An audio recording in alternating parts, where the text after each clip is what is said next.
fact that how much this nation, this military, this world has changed since Pearl Harbor. So we have a tremendous group up here today to talk about those things. We have Doug Beck, he's the Director of Defense Innovation Unit and Senior Advisor to the Secretary of Defense. Ms. Michelle Flournoy, oops, I have my list here wrong. Ms. Michelle Flournoy, co-founder and managing partner of West Exec Advisors and the former Undersecretary of Defense for Policy, and General Brian Fenton, commander of U.S. Special Operations Command, who I have a feeling is going to be our interesting and joke maker up here today, so we'll try to keep him in line. I do want to talk about future challenges, but because we're the first panel and we have a four-star general up here, I do want to ask about one little bit of news that we had this week. Senator Tuberville announcing that he was going to lift the hold on most of the nominations. I'm just curious, you know, over these last several months, while the nominees have been held up, has that had an impact on Special Operations Command? And if so, can you tell us what that's been? Yeah, I can. Courtney, thank you. First of all, good morning, everybody, and really appreciate being here, and certainly with great friends, Michelle and Doug. So first of all, I'd say we're very grateful that this hold's been lifted, and we can get back to doing the business of the department in a really complex and complicated world, and that's changed significantly even in the last 10 years. And I think, as many have talked about, certainly is going to be even more challenging in the next decisive decade and even the next 1 to 2 years ahead, which will be really important. So you'd want us back in the business of predictability in the department with leaders in the right places and certainly getting after their tasks and remit the Secretary and the President have given your Department of Defense. So it has impacted that. There's been a lot of folks acting in positions, but not really able to make the decisions that would carry an organization on for 5, 10 years out. I think it's really important, and it's important to everybody in this room and whatever business or academia or whatever you do, you know that having a vision and being able to move an organization is really important. So we're back to that business, and we're grateful. Though there is still some work to do, still some teammates that I think are being held up, and we hope that'll be worked fairly quickly. I would say on the family front that I hope has certainly been heard by everybody in this room. That's had a really tremendous impact in a not so good way, in a bad way. You think about families who think they're going to move, go to a new location, you have schools, you have organizations to be a part of, friends to leave and new friends to make, and family members and spouses that would also have employment and have to get certificates in new states or even across the world, and that's all been held up and it's been very hard for a lot of families, and I think that thankfully we'll now be able to get back to business. So I'll just end with, we're grateful this mostly, there's still work to do, but that the hold's been lifted and we can get back to doing the business of the department, which would be to be forward and certainly defend the nation. Great. Thank you for that. So I want to talk about current challenges. What are the biggest threats? And I'm going to go down the line here. General Fenton, starting with you. Sorry, I keep putting you on the spot already, but... You told me I could tell some jokes. Yeah, you can tell some jokes, believe me. What are some of the biggest threats that you're seeing right now? Yeah, thank you. I think before I talk about the threats, and I'll talk if you're okay, both operationally and because we're on a tech and a transformation panel, I'll hit that as well. I would say that to do that, your Special Operations Command team, and for everybody out here, gets an opportunity to see the world globally. We are a global combatant command that has an opportunity to see the world on any given day through the eyes of 6,000 teammates, SOCOM teammates that are deployed in 80 countries across the world. They're a small part of the 70,000 Army, Navy, Air Force, Marine, and Space Force now Special Operations teammates. And I think they have an opportunity because they work in many domains. They work in the air domain, the land domain, space and cyber domains, and the maritime, to see the world, as I like to think about it, from seabed to space and from fiber to cyber. They really have a good optic on the things that I'll tell you now that we're seeing. We're seeing the PRC compete globally in this world. And not only bound by Indo-PACOM.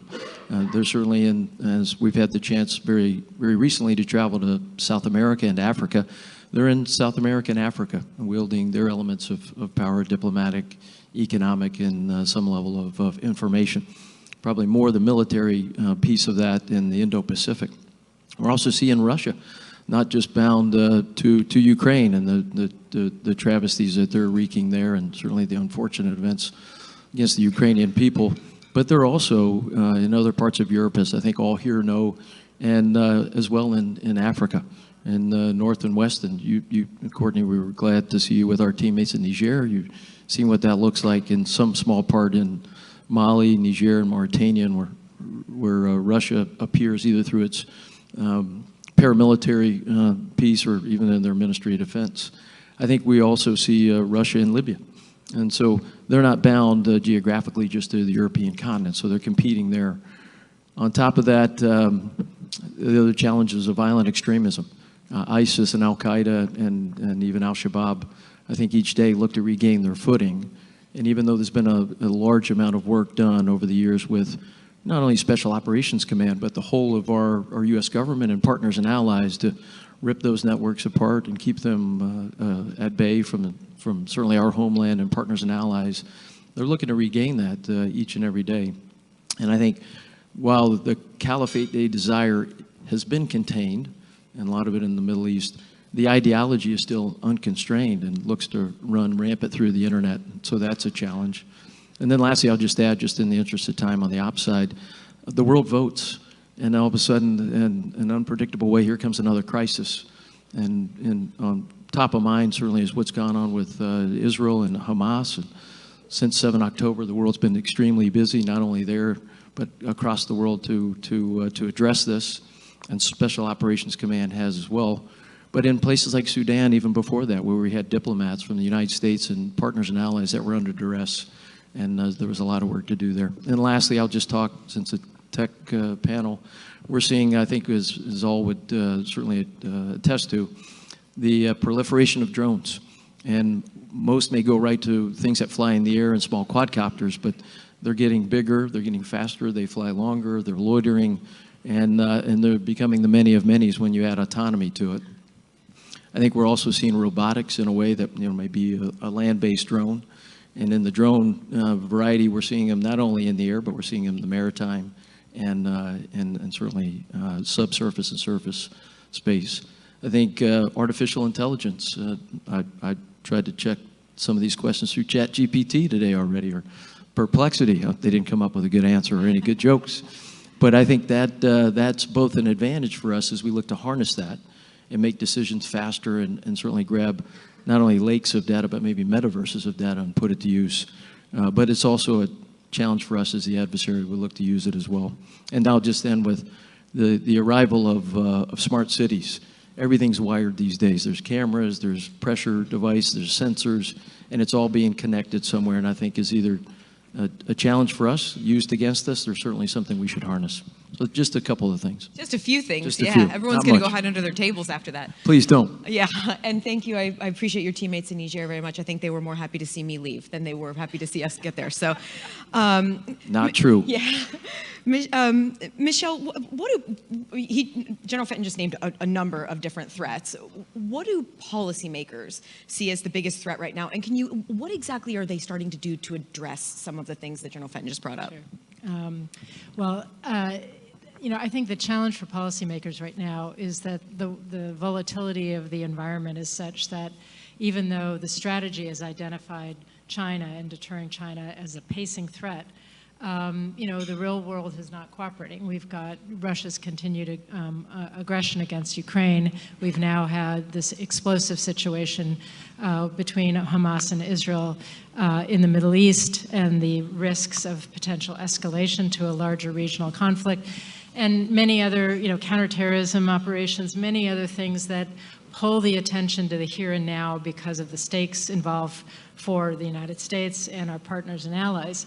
But at the same time, we have to be able to walk and chew gum at the same time. We have to be able to keep our eyes and some of our bandwidth focused on the most consequential threat, in my view, which is preventing a war with a nuclear-armed China, whether it's over Taiwan or something else.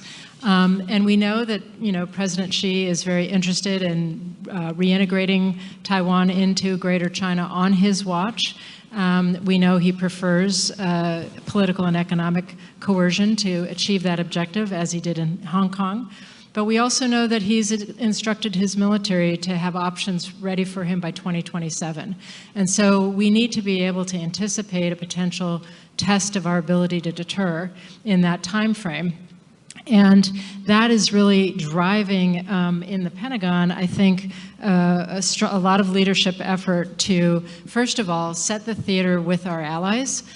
So the work you see happening with AUKUS, the work you see happening in the Quad, our deepening relationship with Japan, Korea, Philippines, and other allies and partners, all very critical.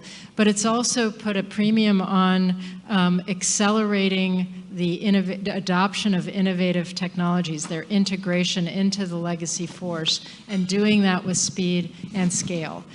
That is going to be critical to us passing that deterrence test and presenting President Xi, if he ever thinks about using force, with enough dilemmas and enough challenges that he says, not today.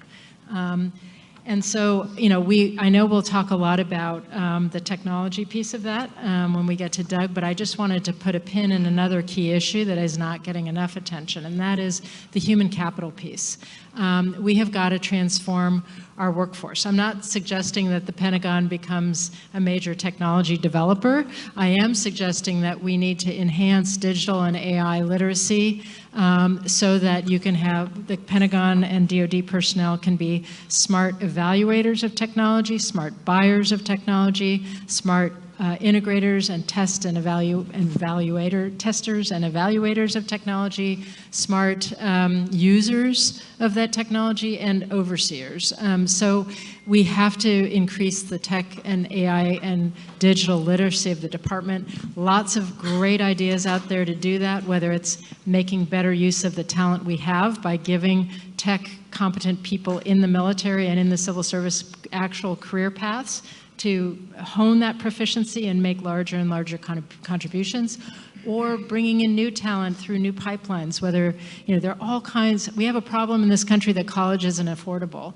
What if we offered digital ROTC, a digital service academy, digital reserve corps to tap into all that wonderful talent out in our innovation ecosystem? There are some very straightforward, in my view, answers to really help bring the talent we need. This has to be a whole-of-nation effort in this competition.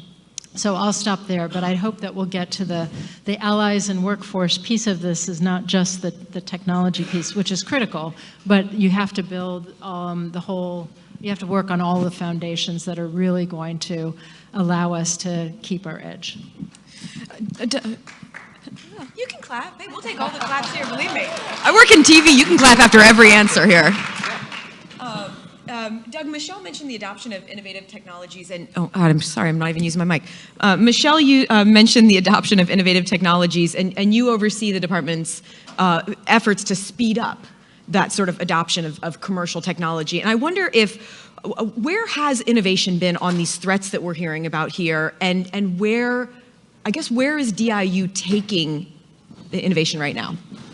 Great. Well, so first of all, it's fantastic to be up here and really great to be up here with two great friends and teammates. It's an honor to be together for this.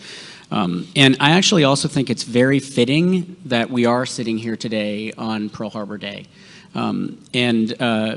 Because I think that can help to crystallize the mind of what happens when you aren't prepared the way that you need to be. And frankly, if we end up in the kind of conflict that Michelle was just talking about, if deterrence were to fail, we aren't going to have the time between Pearl Harbor and Midway. And so we have to get this right now. So I think that context is particularly useful. Really, if you maybe step back against the problem sets that we face as a nation, whether it's that pacing challenge from China or the others that we are facing, we simply cannot solve for those unless we fully leverage the capability of technology and the incredible, amazing capability that is resident in our tech sector here in the United States and in our allies and partners. We have to take full advantage of that. And we have to do that, first of all, because of the speed that we can bring that capability to bear, which frankly can often be a lot faster than our more traditional pathways of developing more bespoke capabilities for national security, but also because the quality and capability of that technology, much of that innovation is resident in that tech sector. In 11 of the 14 areas that we track as a department, things like artificial intelligence, autonomy, cyber, space now, biotechnology, those areas are not just going faster, but are always going to go faster, driven by the relentless demands of billions of consumers around the world, and the enterprises that serve them. And I just came from that world, although I've also worn a uniform for 26 years on a part-time basis, including a lot of time with General Fenton. That capability is always going to go faster in order to meet those demands. And so we have to, at the same time that we go hard and deep to take full advantage of our bespoke capabilities and pathways, we have to also take advantage of that. And that's really getting after that is why Secretary Ash Carter stood DIU, then X, up originally back in 2015. And he was truly prescient in seeing that and wanting to get after it. And so if you step back and look at that, and I actually had the privilege of kind of being part of that merry cabal that helped make that happen on a part-time basis. Back then, really, DIU 1.0, as I like to call it, was really just about building a bridge kind of at all between the department and the tech sector, because we didn't have one. And we are now light years, obviously, past that. And frankly, the extent to which we're light years past is evident right here up on stage, because you've got leaders at the pointy end and leaders at the policy end of the spectrum speaking and thinking with incredible depth and understanding of what happens in technology and what's happening in technology and what role it plays. You didn't have a commander of SOCOM saying fiber to cyber in 2015. So we're way past that. 2.0 of DIU was about proving that you could take a real military problem and a commercially derived technology, bring them together, and create real impact through real solutions that can help to solve that problem, and then use authorities that we already had on the books to rapidly prototype those things and get them out to be able to be fielded or scaled within weeks or months, not years and years. And that's now been done tons and tons of times. It's been done at DIU. It's been done through all the other innovation and entities that have built up that across the department. All those teammates that we have, we've now done that lots of times.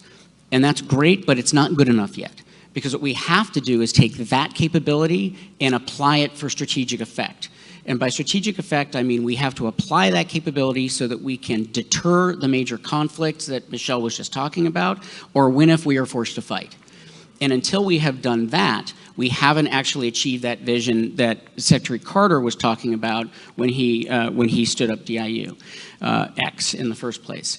And doing that is about focusing first on solving those most critical problems that are necessary for that strategic effect, and then working as a whole department in order to scale that capability in order to deliver those strategic effects and do that fast. Doing that is a very different game. That's why, that's what DIU 3.0 is all about. That's why the Secretary has elevated DIU to be a direct report, and that's also why I messed up my perfectly good life to come and join the team and come do it. But you got to be part of a merry cabal. I love DIU as the idea of it's a merry cabal of people. So we're talking here about transforming for these future threats. General Fenton, how is Special Operations Command transforming? And Doug mentioned speed. Are you transforming fast enough to meet some of these threats that we're talking about here today? Yeah. No. Okay. Michelle, next to you. And I say that through the lens of SOCOM is probably, I would ask Michelle and Doug, is known as a very impatient command. And we're supposed to be that way. Based on the type of missions we get, the teammates that join our organization, they drive us each and every day to go faster, to think deeper, and certainly to get to a solution and to an effect very quickly. So I think each and every day we don't think we're going fast enough. We always want to go faster, and as we put it against the prism of what's coming in the next 10 years, we've got to go even faster. And I think there's a lot of ways to do that. Excuse me. I'm used to being in Tampa. It's a little chilly up here. So I think there's a number of ways to do it. One of them, certainly Michelle and Doug have talked about, with partners and allies. And I think for a Special Operations Command, that's in our DNA.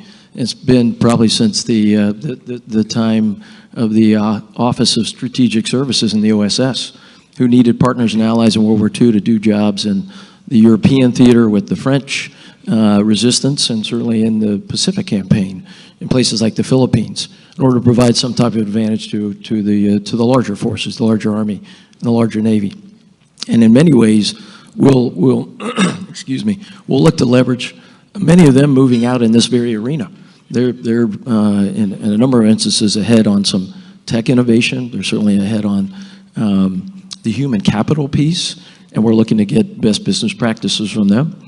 I think what you'll see SOCOM doing to try to speed the flywheel up, as we would call it, is to absolutely partner with DIU. I mean, I think in many ways, the future of where SOCOM goes in the next 5, 10, 15 years with regard to tech, the human capital, and wielding it as an advantage and giving options to the Secretary and to the President that we may not have now is absolutely hung to Doug and the DIU team, as well as to industry, the bigs and the littles that SOCOM is known to partner with. And frankly, we've even gone out into the venture capital and the private equity world to get a sense of what teammates that are really atypical maybe 5 to 10 years ago for SOCOM are seeing. That might be initially single-use technology in the commercial space, but could absolutely turn into dual use that would be applicable in the defense space. So the answer is no, but I think we're doing a lot to try to get after it. Michelle, you mentioned President Xi telling his military to be ready by 2027 for an invasion of Taiwan, should it be necessary. And I wonder if you believe the U.S. military is transforming fast enough so the U.S. would be potentially ready for a 2027 invasion of Taiwan. And if not, what more does the U.S. need to focus more on? So I think that, if I were to give an assessment, I think the leadership of the department writ large understands the challenge and feels a great sense of urgency. I think that steps have been taken, like hiring someone like Doug, elevating DIU, empowering the organization. They're saying all the right things. They're spending a lot of time on it. In my experience, one of the big lessons I took away from my time in the Pentagon is that getting the policy right is not enough. If you actually want to change behavior, you have to realign the incentives of individuals whose behavior you're trying to change. And so it means really retraining parts of our acquisition core to work with speed and commercially driven technologies that go through an agile development process, very, very different than how we traditionally acquire large military platforms. It means incentivizing them, meaning they get rewarded, they get promoted, they have a career path, and so forth. And it also means that while Congress has been incredibly generous with more flexible authorities, there are some additional things we need from Congress. We need Congress to actually fund DIU to scale, to accelerate the scaling of promising technologies that meet urgent operational needs, like the replicator initiative, for example. We need Congress to give the department some additional flexibility to move monies within capability portfolios. These technologies are changing every 18 months, and if you program something in 2 or 3 year cycles, you're going to be buying something that's already obsolete by the time you get it. So we've got to have some further help from Congress as well.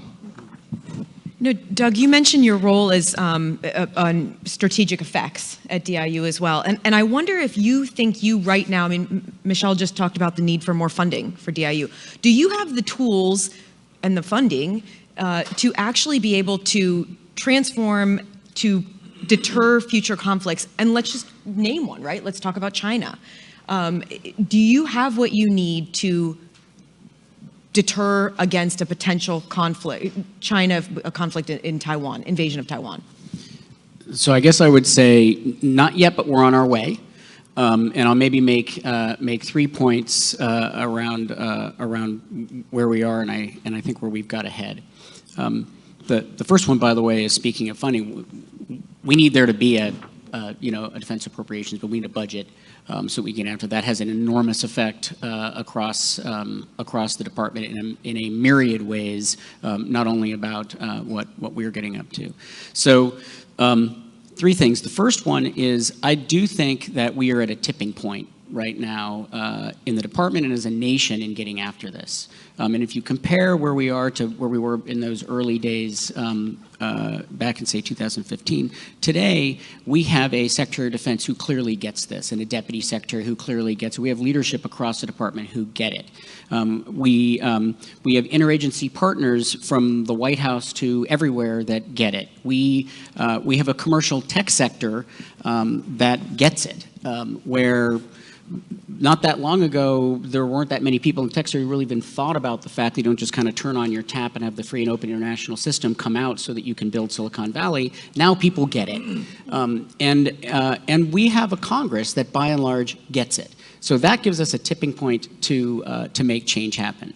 Now we're doing concrete things right now to start to get after that. Things like the Replicator Initiative, or maybe even more important than that initiative, which is a first step, and we'll continue to iterate. That initiative is about both putting real capability in place to meet the challenge that Michelle was talking about, and also to build the muscle in the department as a whole department, which is why all of us are part of this, in order to do that quickly and do it again and again and again.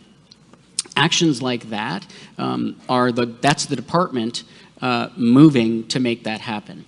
Which brings me to kind of my third point, which is about the concept of risk. And you know, I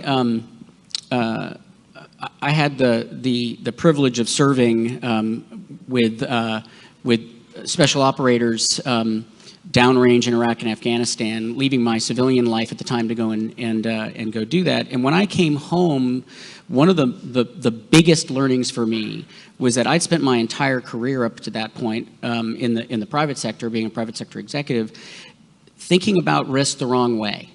Most of what I'd thought about as being risk isn't. It's uncertainty. Risk is a different thing. Risk is risk to mission and risk to force. It's strategic risk for our nation. And what we have to do now, and why that tipping point and those actions are so important, is we've got to be taking risks now that are maybe financial risk, process risk, maybe even reputational risk. And we have to take that kind of risk now so that we aren't transferring risk to real risk for the soldiers, sailors, airmen, guardians, Marines who will have to fight a war if deterrence fails. So you have to be willing to fail, essentially, to advance. Take risk of that kind to avoid real risk. And, yeah, Courtney, if I might just even pull a little bit more on transformation to Doug's point. I think when folks think about transformation, maybe specific to SOCOM, they're going to think about tech. And I did talk a lot about that. But I think there's risk if we don't, and then we've unpacked it. First and foremost, we talk about transformation. It's really about our people. Humans more important than hardware is a long-time first soft truth and motto for Special Operations Command. And I think the first thing when we think transformation is, you know, when I said no, is the speed, is the education and the acquiring of talent that really understands where we're going in this new world. And a lot of that is just the training, the understanding, and how you wield either AI or robotics or autonomy, and do it responsibly, ethically, and under policy, certainly framework that are now and will come from the department. So for us, the first thing when we think transformation, it's really about our people. And are we educating for the future, taking away uncertainty, and that is one part of the risk we look at. Tech, I think I've really hit that one hard. It'd be our second pillar. Third, though, is even our organizations. You know, in SOCOM, we're on a fairly deep sprint to look inside the organization to figure out, are we aligned correctly? Are we organized correctly in order to meet the challenges of the future, and not holding to any dogma that says we should be, you know, a certain number or a certain size, but really what is the mission we're trying to solve for the nation, for the department, and can we do it a better, faster, stronger way by changing organizations? And then lastly, our tactics and techniques and procedures, how we do what we do, it already looks very different than when I joined the formation 30 years ago. And I think we've got to continue to do that and just use the concept of risk. And we need to look at risk across all those, especially for SOCOM. General Fenton mentioned people, and Michelle, earlier you mentioned allies and partners, and I wonder how you see allies and partners playing a role in this transformation, this need for, which seems to be, Doug was talking about this tipping point in innovation, but it does seem to be that there is this point right now where there is an urgent need to transform for what are some very real threats currently and on the horizon, and I wonder how you see allies and partners playing into that. So they're absolutely critical. The fact that we have allies and partners in great numbers is a huge source of strategic advantage for the United States. And one piece of good news is the Chinese under President Xi have really overplayed their hands, using coercive measures, intimidation, sort of constant military pressure in places like the East China Sea, the South China Sea, the Strait of Taiwan. And so it's created a bit of a backlash. We have an historic moment in our alliance with Japan in terms of the level and depth and intensity of cooperation. We have the AUKUS agreement, which will give our critical ally Australia not only conventionally armed nuclear-powered submarines, which are tremendously helpful in the region, but also through the Pillar 2 efforts, doing this innovation and innovation adoption, hand in hand alongside each other and along with our friends, the British. The Philippines have welcomed the United States back in. Korea is asking what more we can do. Through the Quad, we're having much more intensive discussion on co-development of technology with India. So, I mean, it's really quite something. The challenge I'll highlight, though, is as you integrate these new technologies, we are going to have to keep investing in means of maintaining interoperability and really ensuring that we bring our allies with us. And that means a lot of this has to be by design for allies from the start, rather than developing something exquisite and US only that we then have to figure out how to go through all the hoops to actually share it. But I think the more we design for allies and partners alongside us from the start, the better that will be, and leveraging commercial technology will help in that regard. And we only have about 2 minutes left, but Doug, I want to ask you, because one place where the U.S. is really focused on with allies and partners is the war in Ukraine. And if there's can you share any lessons learned from Ukraine these last 2 years that DIU is implementing now? Okay, well, we could talk about that all day. And by the way, I think speaking of allies and partners, some of our allies and partners from Ukraine are sitting right out here today. So I want to say thank you for being here. We had some great meetings yesterday. There are an enormous number of lessons here. And I'll maybe mention three big yeses and a not yet.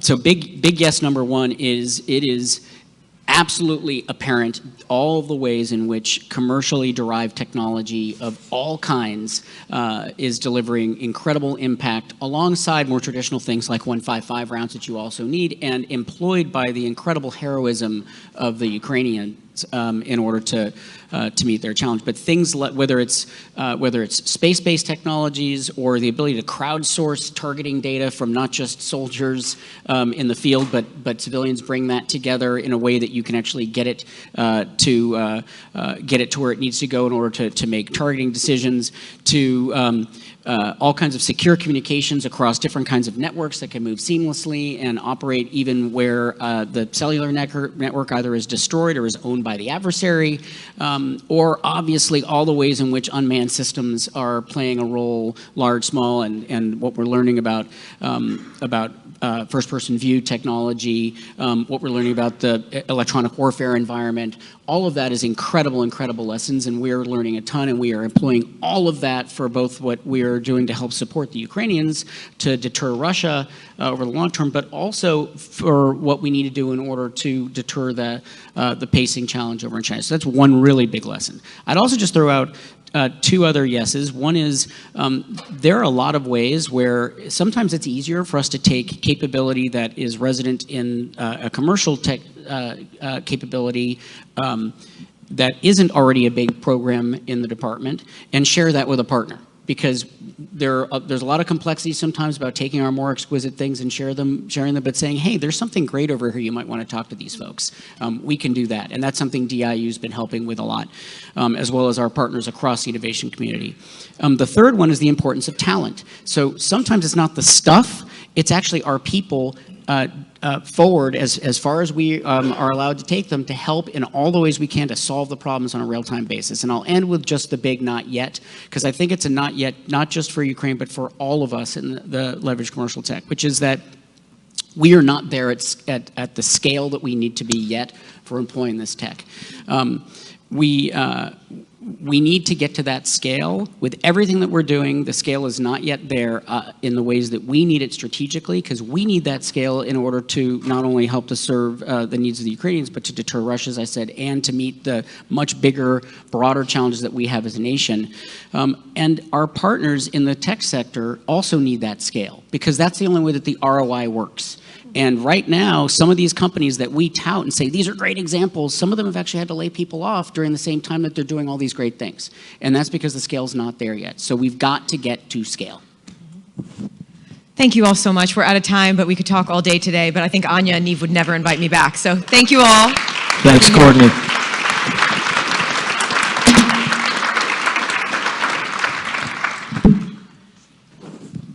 Courtney, we appreciate a moderator who keeps us on time. Thank you all very much. Thanks. Great. Thank you. Sorry about that. Yeah, thanks a ton. Thank you, ma'am. Yeah. Thank you. That was great.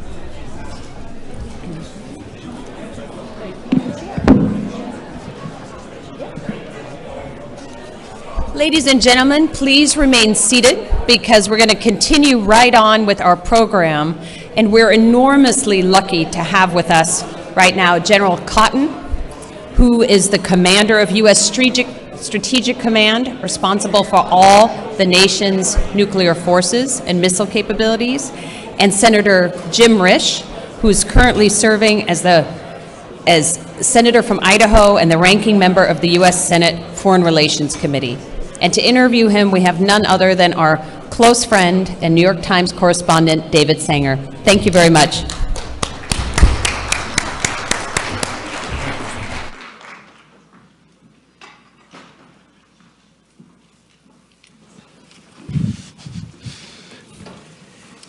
Well, thank you very much. Thank you, Anya, Senator Risch, General Cotton, thank you so much for joining us. You can tell that this is Aspen in Washington and not Aspen in Aspen because we're all wearing neckties, okay? Which is the downside of Aspen in Washington. So we're going to talk a good deal about the great power competition with China and Russia, but I wanted to start the conversation today, General Cotton, with you on a topic you and I have been talking about on and off, which has been the differences between this era and the Cold War that we knew. And you know, you've often made the point, this is not Cold War 2.0. It's quite different and quite more complex. And so just wanted you to play out that argument a bit. We'll ask Senator Risch to comment on that as well. Well, thank you, Dave. I think, you know, fundamentally, if you really think about it, since the advent of the nuclear weapon, we've never had two near-peer competitors. And for the first time, we have two near-peer competitors that we have to deal with. When we talk about Cold War, the concern, and the only reason I say I don't like using the terminology Cold War, because what I don't want folks to do is to immediately and automatically revert back to how we solved for that problem when we had one near peer, as opposed to now having two. The biggest difference, if you know, just history will play itself out, is when you look at the Cold War era, you had the Warsaw Pact and you had the Western nations. We never relied or counted on Warsaw Pact from the West for any economic anything. Now there's an interweaving with global economics, with potential adversaries, PRC in particular, not only with the United States, but within our allies and partners as well. So I think when you think about the strategy on how do you solve that dilemma, it's a lot different than just pulling out the books of how we solved that dilemma when we had one near peer. So let me just go one more beat on that with you, General Cotton, which is in the years leading up to World War I, there was a very similar theory that economic interdependence would prevent war from happening. Germany was deeply economically tied to Britain and elsewhere. And obviously it didn't work. We thought consistently that China's economic ties would restrain the way Xi Jinping thought about the world. And he has gone off in directions that I think it's fair to say no one in Washington really predicted. So can we over-depend on the economic interdependence as a restraint here? As a warfighter, I would say absolutely not. My job is always to be able to kind of create strategies which introduces dilemmas for an adversary, and be able to present those options to the commander-in-chief if required. So that's my job, and that's what I'm going to do, and not count on the fact that that will solve that problem. So Senator Rich, you've heard General Cotton say that the biggest difference is the economic interdependence. What else strikes you beyond that? Well, I think what's been referred to here is the complexity of it. A couple things. Number one is the complexity. If the Cold War was a checkers game, we're dealing with a Rubik's Cube today. I think that's the magnitude of the difference. In addition to that, in the Cold War, we had a competitor that we were dealing with. Today, we've got two near-term competitors. But in addition to that, everybody else in the world, the gap in the Cold War was very significant. The gap today isn't nearly that significant. All countries, not all countries, but many countries are moving up to where the gap between the top and the rest of the world is much narrower than what it was. I think all of those things make it a complex picture that makes the Cold War look like a Sunday school picnic in a lot of ways. Senator Cotton, General Cotton, you could be a senator one day. But we're going to let you retire first before we get to that. Don't demote him. Yeah, right.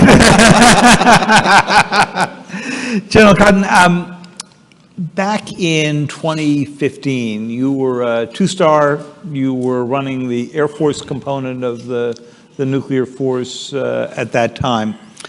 And in those days, and that was, only 8 years ago, China looked like a pretty distant nuclear threat to the U.S. Now, the public, declassified numbers that you see in the annual China report from the Defense Department is roughly 500 deployed weapons now, which is up by about 200, 250 from a few years ago, 1,000 by 2030, and 1,500 by 2035. That's way ahead of, I think, what you were looking at 8 years ago. So tell us first, what did we miss? And then second, how does this affect your day-to-day just planning about the future? Yeah, I'll probably start, Dave, with the second question first. I think in 2015, when I was commander of 20th Air Force, and that was the ICBM leg of our United States, I actually was pretty happy and satisfied. What do I mean by that?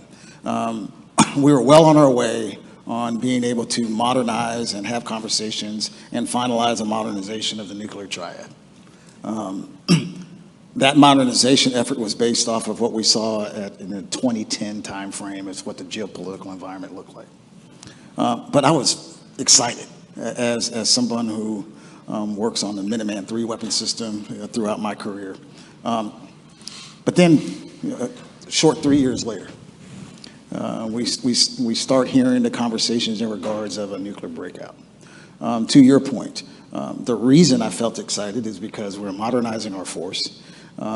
We saw the PRC as a nascent challenge in the earlier years.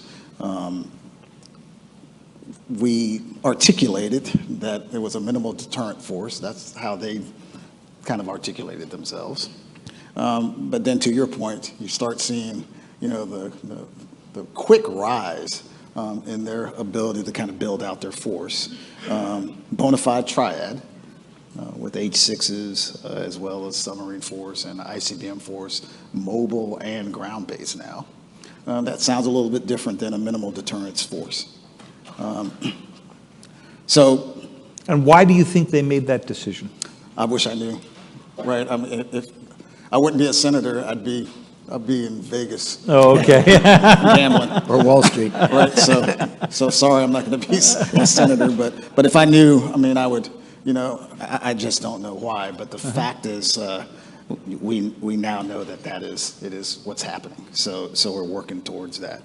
And I know we'll talk a little bit later about, what does that mean for us as far as, my operational force and what we do for strategy. Well, tell us a little bit about that, because obviously it's a very different calculus than what you were dealing with before. So I think as Commander of Stratcom, what it allows for me, I actually can look back to the NPR, the 2022 NPR. There's a hook in the NPR, and the hook in the NPR is allows us to look to see if the strategy and the numbers work with what we want to be able to present to the President of the United States as far as what objectives the President of the United States wants to meet.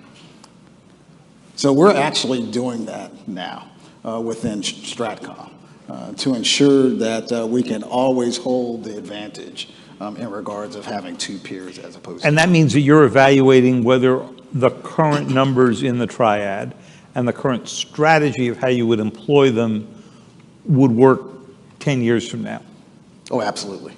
Absolutely. With the program of records of the modernized systems that we currently have. Right. That are on for acquisition programs that we have coming on board. And while that is still in place, is it your early instinct that we need a significant change in numbers, or we just need a significant change in how we think about how events would play out? Yeah, so one of the things that I brought to Stratcom I'll be there 1 year tomorrow, is I want us to kind of look differently. We understand what the stockpile is, Right. So what I really want to play out is then how do I meet the objectives? How do I present the effects? Because as a combatant commander, no different than Brian Fenton, my good friend who was here in the earlier session. As a combatant commander, my job is to be able to present effects that will meet the objectives of the president. As Stratcom commander, people need to understand this. I am the strategic deterrence combatant commander. It's more than the nuclear deterrence combatant commander. My job is to be able to produce strategic effects, whether it's kinetic, non-kinetic, whether it's conventional or nuclear. So what I have the team doing is figuring out how do we take all of those things to still be able to meet the objectives, knowing that we have two. Based on the stockpile that you currently have? Absolutely. Okay. So, Senator Rich, unless you want me to promote you to general, let me ask you about the stockpile, because I guess the question that I get asked the most and the discussion I have the most with your colleagues in the Senate is, if you think about a China that is building up to rough parity with the United States by 2035, to a Russia that may be unconstrained by New START in less than 2 years, do we need to begin now to be building up the nuclear force 10 years after Barack Obama said publicly we want to be making nuclear weapons a less central part of our deterrent strategy? Well, the obvious answer to that question, I think, is that 10 years ago was so much then and not now. I don't know what his position would be today. I can't imagine it wouldn't be different today than what it was then. Things have changed dramatically. But look, I think the first and foremost, what we have to do is, and by the way, you made reference to Russia having some constraints under New START. I would respectfully disagree with that. I led the charge against New START. I didn't think it would constrain them in any way, shape, or form, and I still don't. Well, it has constrained them on numbers. They've obeyed by the numbers. Well, they've gotten rid of everything else. That's true, but the numbers alone really are not as important as other things that they have done. And I mean, there's been cheating. There's been all kinds of things that have happened. You just can't trust these people. I mean, we made the mistake when Berlin Wall came down, thinking that Russia was going to become a normal player on the planet, and they certainly they started out that way, but it's changed dramatically, particularly in recent years. So you can't trust them. These treaties are not the beginning and end. I think that your reference to how we look forward and plan, now that the world is a different place than it was, even at the time New START was argued, we're no longer looking at a single stockpile of nuclear weapons in a peer country. We're looking at two of those. And the second one is growing rapidly, as the general referred to, and that has got to be taken into consideration and recognized. And it is, by the way. I think that those of us in the first branch of government are well aware of this. The general keeps us aware of this. Others do. And this, by the way, is not a partisan issue. This is a nonpartisan issue. It's an American issue, and we have differences, as we always do, in some minor respects. But look, the nuclear deterrence of the United States is a paramount question for the national security of this country. And I can assure the American people that we are serious about it. We are dedicated to it. If you hear people, particularly political people, sniping at it, don't take that as some kind of an indication that we're weak. We are not. We are strong. We are dedicated. We support the general's efforts, and we're pulling the wagon together on this issue. So, Senator, we have seen Russia and China declare a nascent partnership. Putin and Xi Jinping did that just before the Olympics, just before the invasion of Ukraine. So far, we haven't seen any evidence, at least in the public realm, of any nuclear planning together and so forth. But obviously, the concern is that they could coordinate the use of their nuclear arsenals in an effort to intimidate, change General Cotton's strategies along the way. Is it your sense that the Senate, the administration, is beginning to think about coordinated nuclear employment, even in the terms of threats, between Russia and China? Well, I think, first of all, you have to assume the worst when you're making these kind of plans. But having said that, Russia and China are not natural allies by any stretch of the imagination. They do share some things in common. They have autocratic governments, very different than our democracies. They have socialism and communism, very different than our democracy and freedoms we have here. So they have those things in common. But there is no great warmth and trustworthiness between these two. The world is in my judgment, I see the world kind of dividing into the autocracies and the democracies on two different sides. And I think that's going to be one of the real challenges of the rest of this century. I think that divide is going to continue.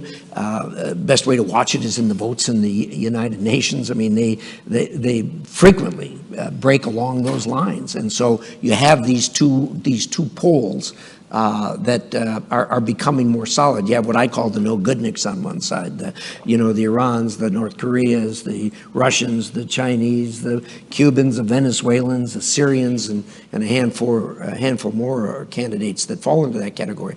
The rest of us are democracies or close there too, and it's just a different way of thinking, a different way we conduct our lives, different cultures that we have. And I think one of the great challenges of the 21st century is how we are able to get along and stop thinking about killing each other.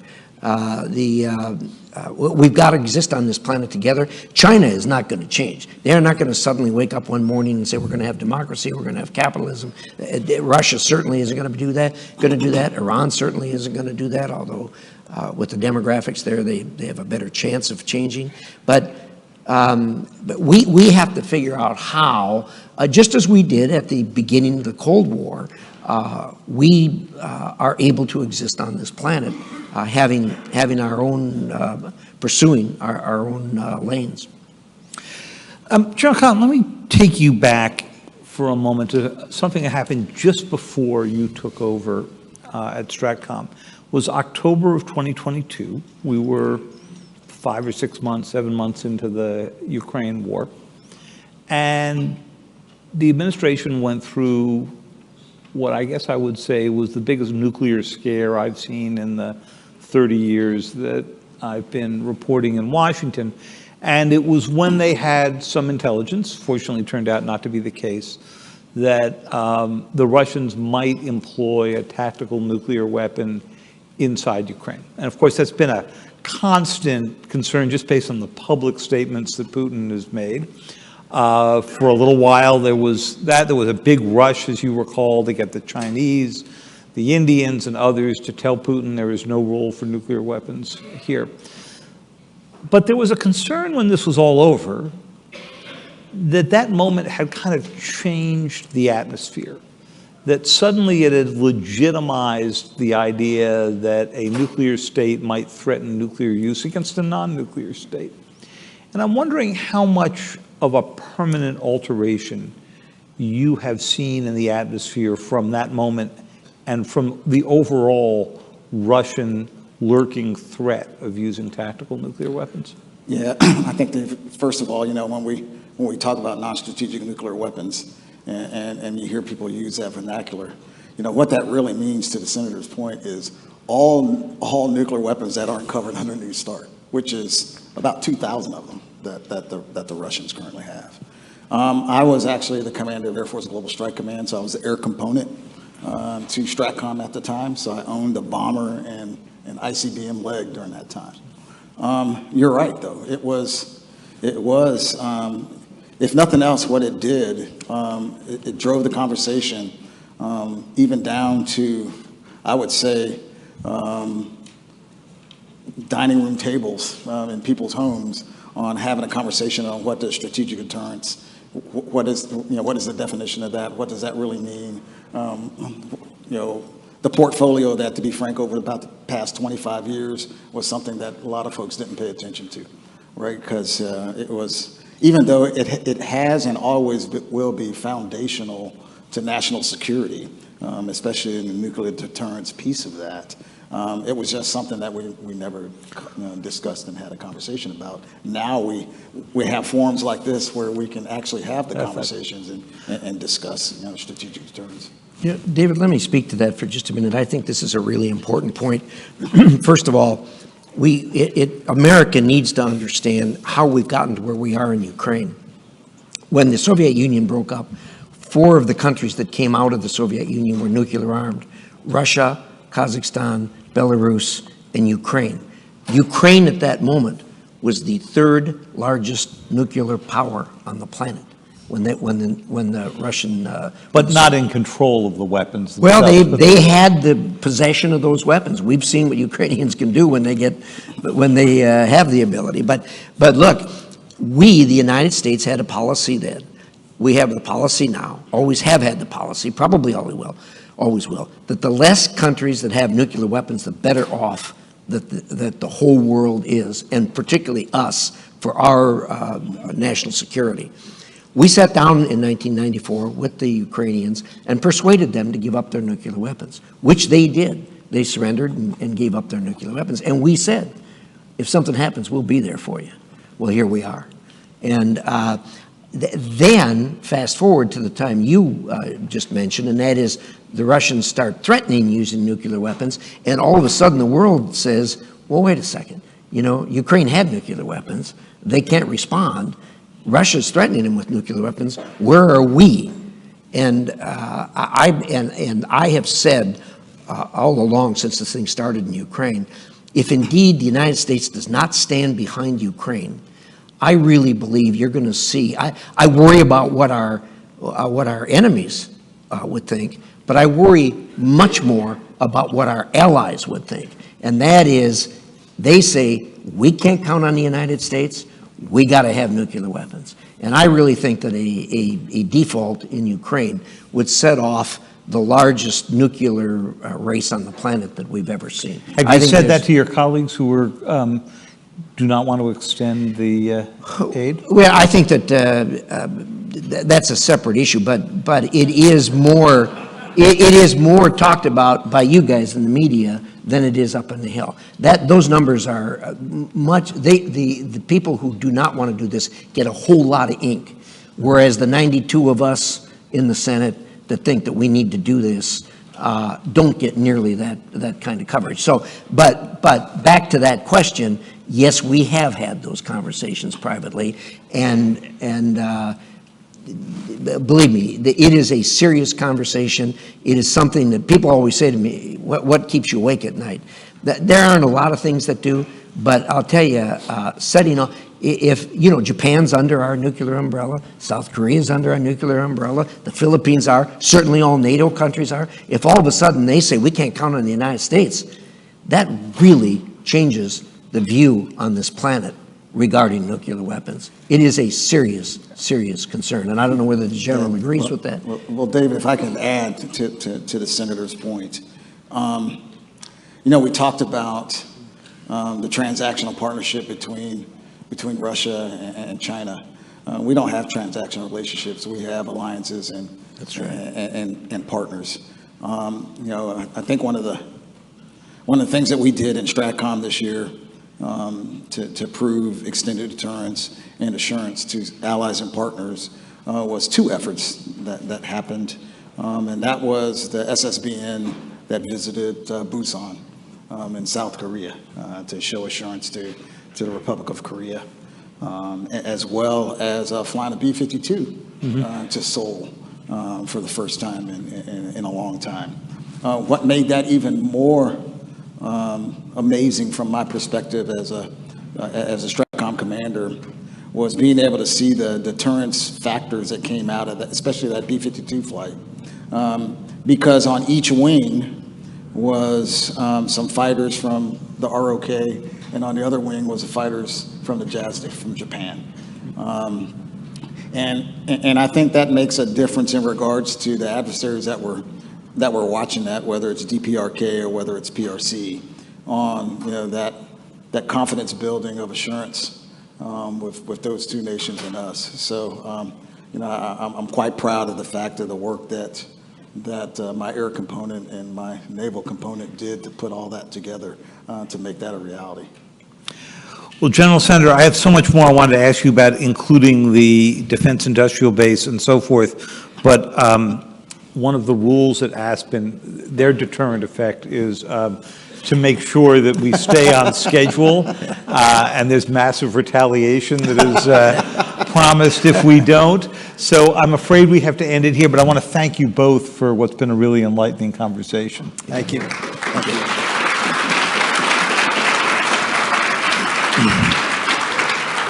As always. Thank you.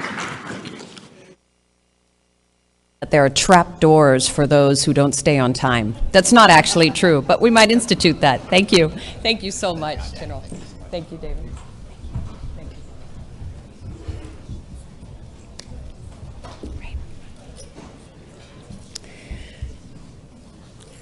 you. Ladies and gentlemen, it is now my great pleasure to introduce David Cameron, he needs absolutely no introduction. He is the brand new Foreign Secretary of the United Kingdom, but also, of course, former Prime Minister, a man who is a staunch ally of the United States and the West, who has seen a lot of the world, has seen how the West must stand together on Ukraine and on other issues, and has also wrestled with similar domestic issues than we are dealing with now on immigration, on populism, on all sorts of different issues. So without further ado, let me ask to the stage David Cameron. Thank you.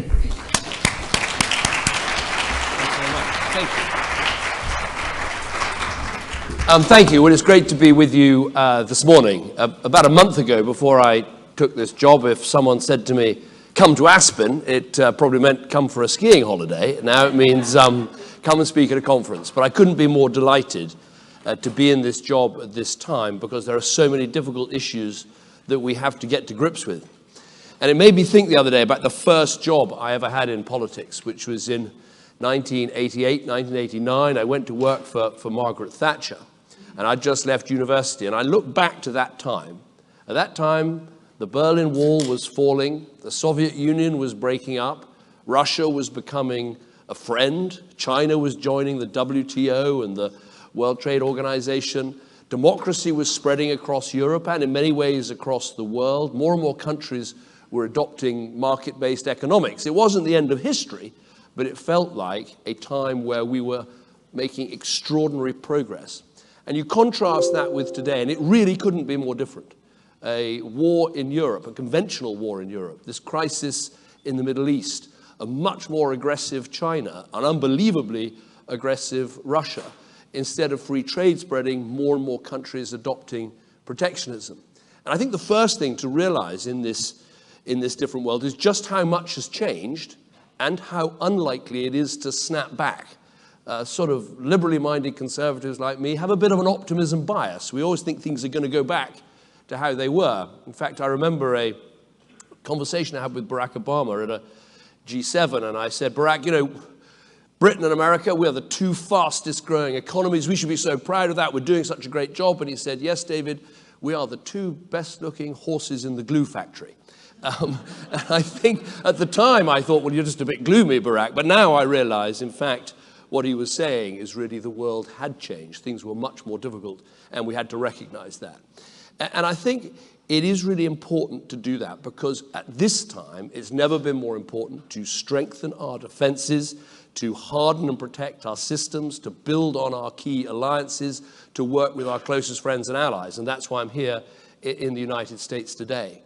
And I think we should also be frank about something, which is our domestic politics is actually making it harder not only to do that, but also to engage in the world in the way that we need to try and build our security and stability that we need. And I mean, I heard this on the Hill yesterday over and over again, but I hear it also back at home, which is, you know, why should we meet these challenges overseas when there are so many challenges at home? And I think we should be frank that there are some things that have fundamentally upended and changed our politics. The pressures that we have from mass movement of people and illegal migration. The fact that globalization hasn't benefited every part of our country equally. There are people and places left behind.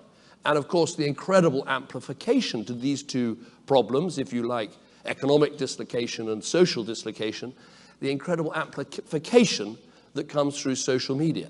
And I'm not one of those people who just says, well, just ignore that and don't think about that, just get on and make the arguments for engagement. We have to deal with those problems. We'll only be strong internationally if we can be strong and prosperous domestically. And that's why I think it doesn't matter whether you're Democrat or Republican, Conservative or Labour, we've all got to meet those domestic challenges in order to engage. But nonetheless, the arguments for engagement are stronger than ever, and we've got to make them, however hard it is.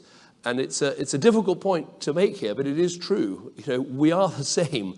Our people live all over the world. Our businesses trade all over the world. We benefit massively from investing in that engagement to try and deliver the security and the stability that we need.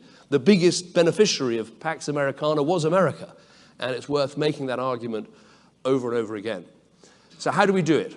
Well, let's start with the Middle East, I absolutely stand foursquare with you in the United States in recognizing that the attacks on the 7th of October were an appalling terrorist act, an invasion of another country. I stood in Kibbutz Be'eri and saw what had happened. Children massacred in front of their parents, parents murdered in front of their children, and we're right to support Israel as they try and deal with the Hamas terrorist threat. And people who call for sort of an immediate and permanent ceasefire do need to understand that if you stop now with Hamas still in charge of even a part of Gaza, there can never be a two-state solution.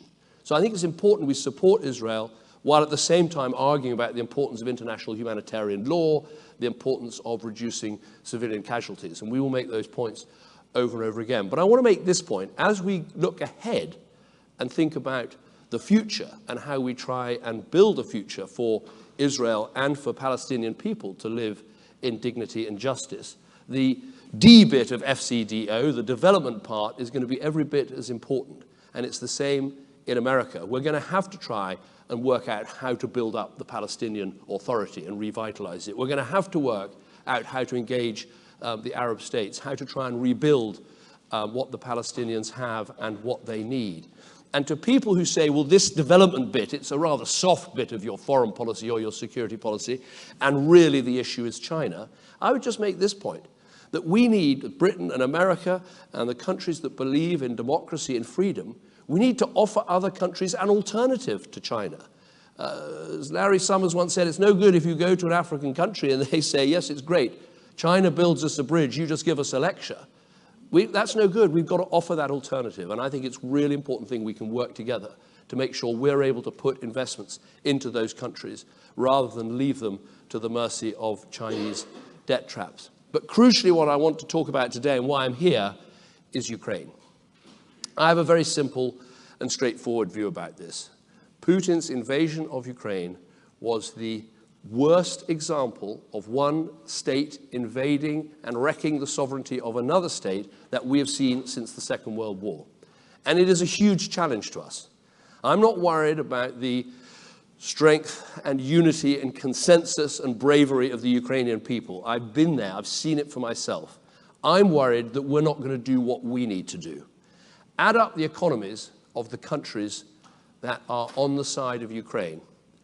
We outmatch Russia by 30 to 1 in terms of the size of our economies, the size of our GDPs. We've just got to make that size count. And we've got to make sure we give them the weapons, the economic support, the moral support, the diplomatic support, but crucially that military support that can make a difference.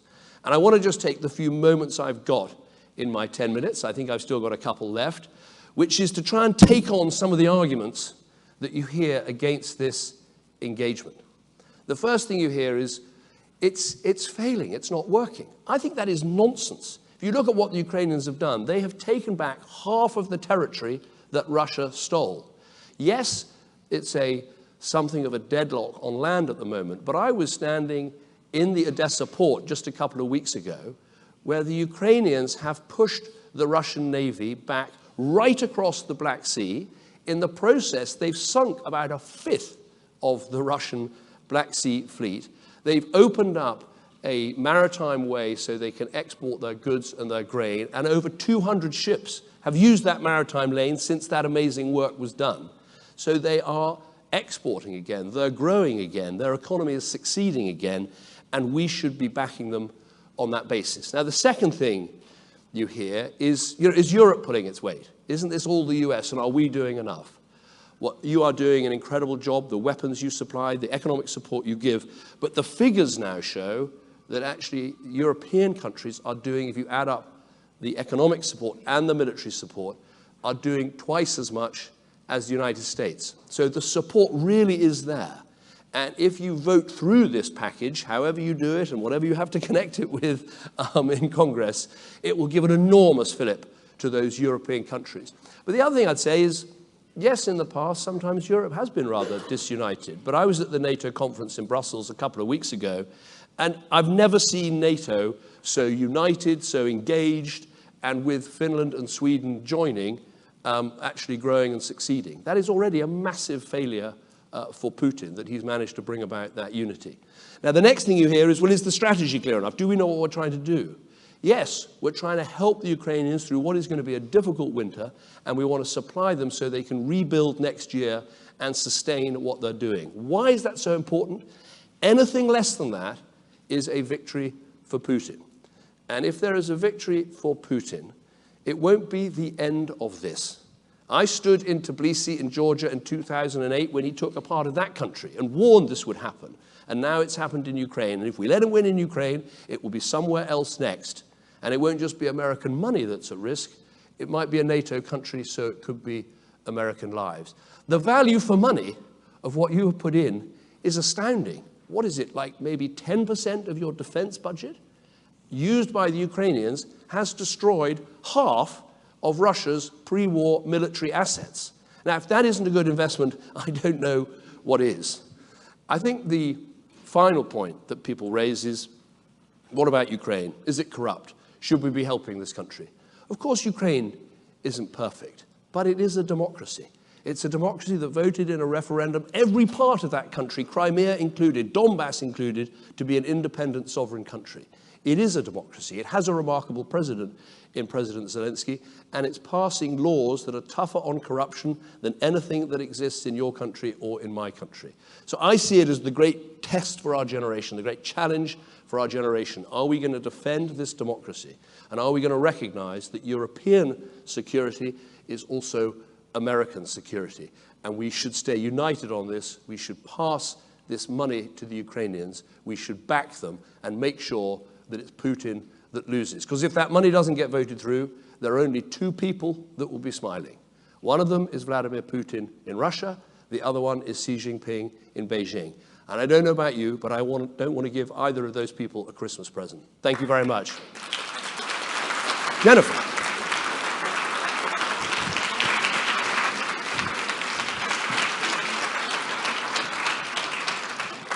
Well, thank you very much for outlining your views on Ukraine, why it matters. It's so great to have you here in Washington. You're the first former prime minister, I think, since 1970 who's been given a ministerial job. So that is significant.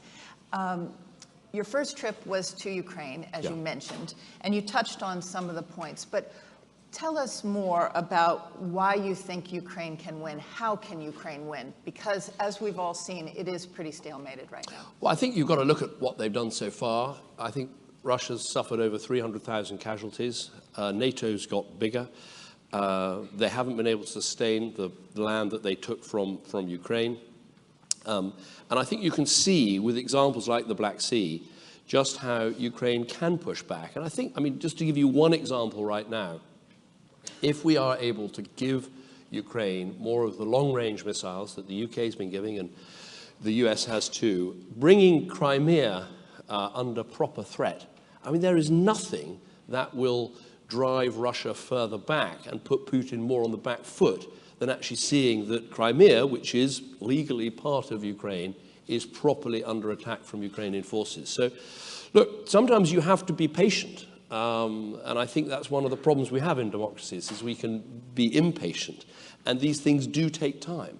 But I'm absolutely convinced this is worth investing in. And the Ukrainians, there is no doubt that they are absolutely committed to recovering their territory. And I think that we should be helping them with that. Do you think for NATO and the U.S. in particular that Crimea is a red line, and that's why the U.S. has not provided the long-range missiles that the UK has provided? It certainly shouldn't be a red line, because Crimea is part of, I mean, you know, there was I'm a bit of an expert on referendums, but there was a referendum in 1991. You said it, not me. I know, I thought I'd get it in there just quickly. In 1991, there was a referendum, and every part of Ukraine, Donbass included, Crimea included, voted to be part of Ukraine as an independent sovereign state.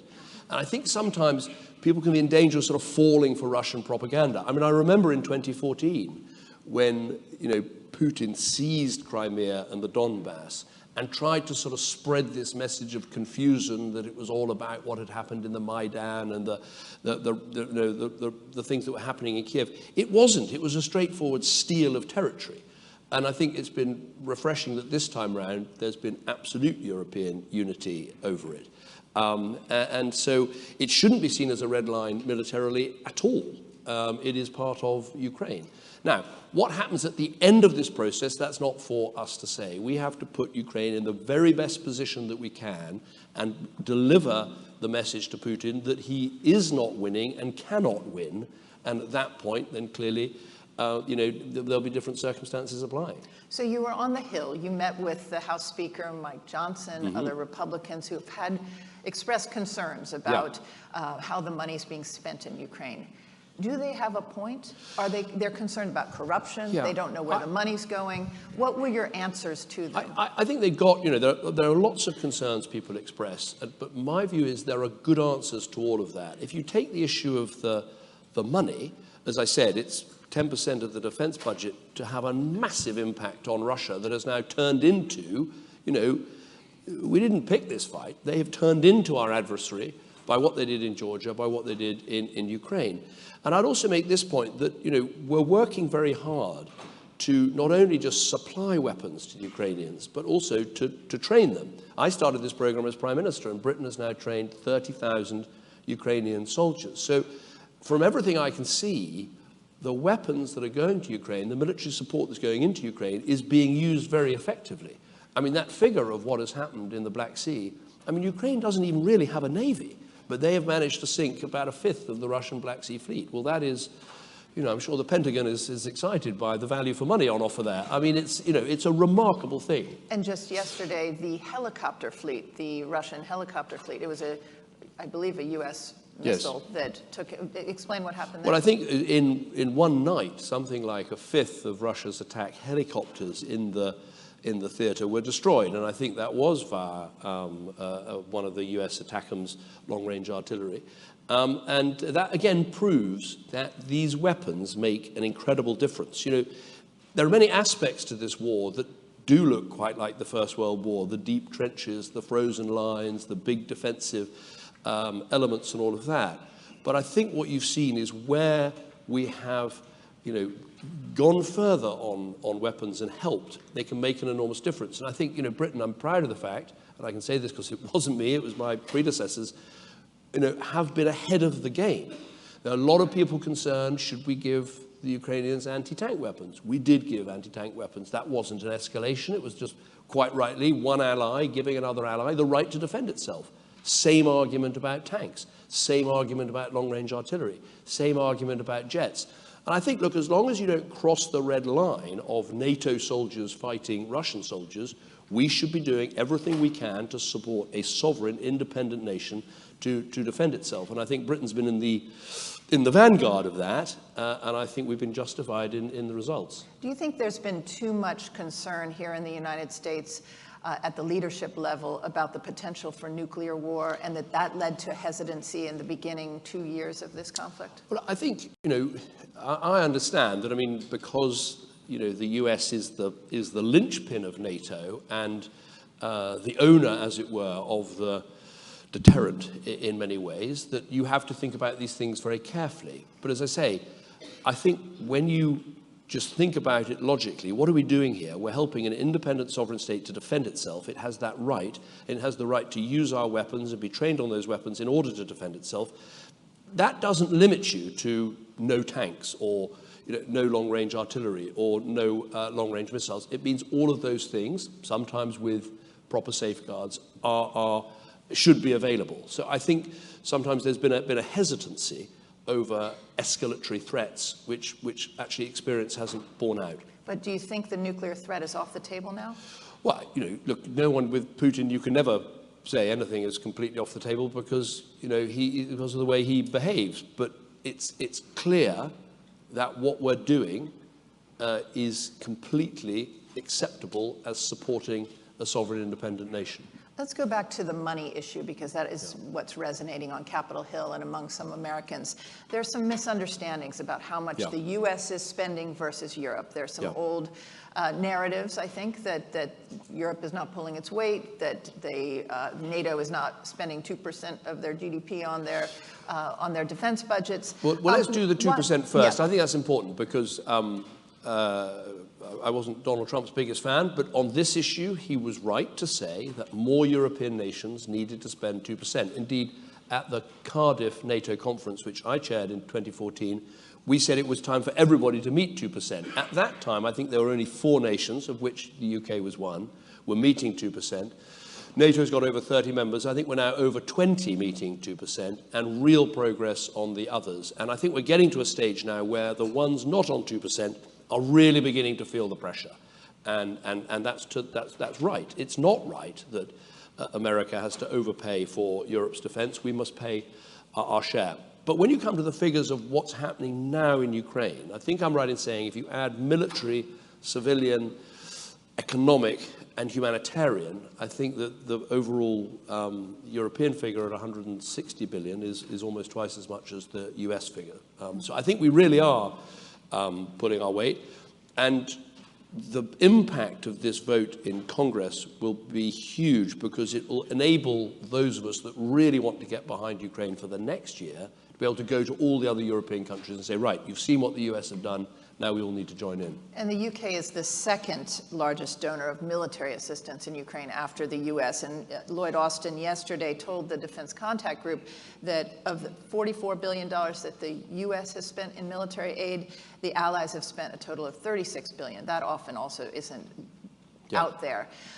Let's also talk about the investment in the defense industrial base. So you hear these figures that the US has spent $100 billion in Ukraine. And it sounds like a lot of money to your average American, but a new Washington Post report put together by Mark Thiessen and his colleagues at AEI suggested that actually 90% of that money is staying here in the United States. It's helping build the defense industrial base.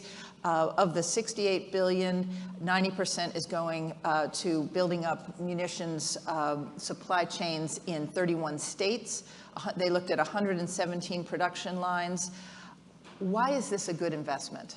Well, I think it's not only that ultimately lots of our constituents and members of the public live in places, whether in the UK or in the States, where there's a big industrial base and there's jobs and there's investment that will go in as a result. I think also, Ukraine has been a tremendous wake-up call to the West. It's totally reinvigorated NATO in the way that I said, and that's a positive development because NATO has safeguarded our defense these last 60 years.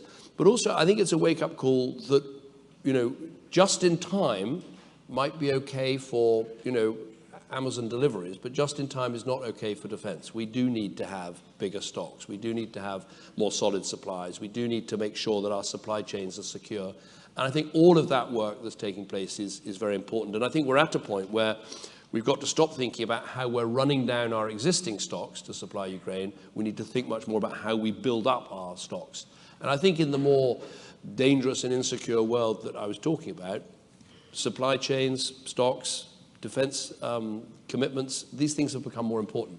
And they're also more important for allies. I've just wedged in the point here that AUKUS, which is a great development, AUKUS won't work as well if we, the Brits, or the Australians, can't sell weapons systems to other allies that need to defend themselves because of the restrictions from ITAR and other things. We've got to find ways as friends and allies and partners to make sure we can help fellow democracies to defend themselves. Why haven't sanctions against Russia and Putin worked? Well, I think they've worked to an extent in that, the calculation I've seen is that had the sanctions not been there, there would be another $400 billion that would be available to Russia's war machine. I think to start with, we needed to make sure the sanctions were smarter, and the oil restrictions now I think are much better at making sure that the higher oil prices don't feed into Russian revenue. But keeping up the pressure, we just actually did some additional sanctions yesterday on 46 entities in 11 different countries, including Uzbekistan, Turkey, a fellow NATO, China, all countries who've got businesses that are selling dual-use goods to Russia, so we're using our sanctions regime to stop that. Today we sanctioned 2 Russians linked to the FSB who've been trying to disrupt our democracy. So I think this is about having a kind of full spectrum right across the system approach to dealing with Russian bad actions. Do you think the $411 billion of Russian money overseas that's been frozen should be used to rebuild Ukraine? Yes, I think this is a really interesting argument, and I'm going to be talking about this with Secretary Blinken later today.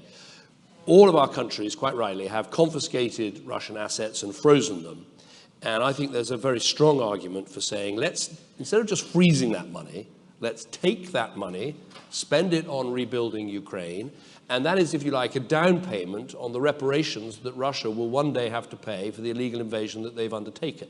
Now, there are lots of arguments that will be produced against this.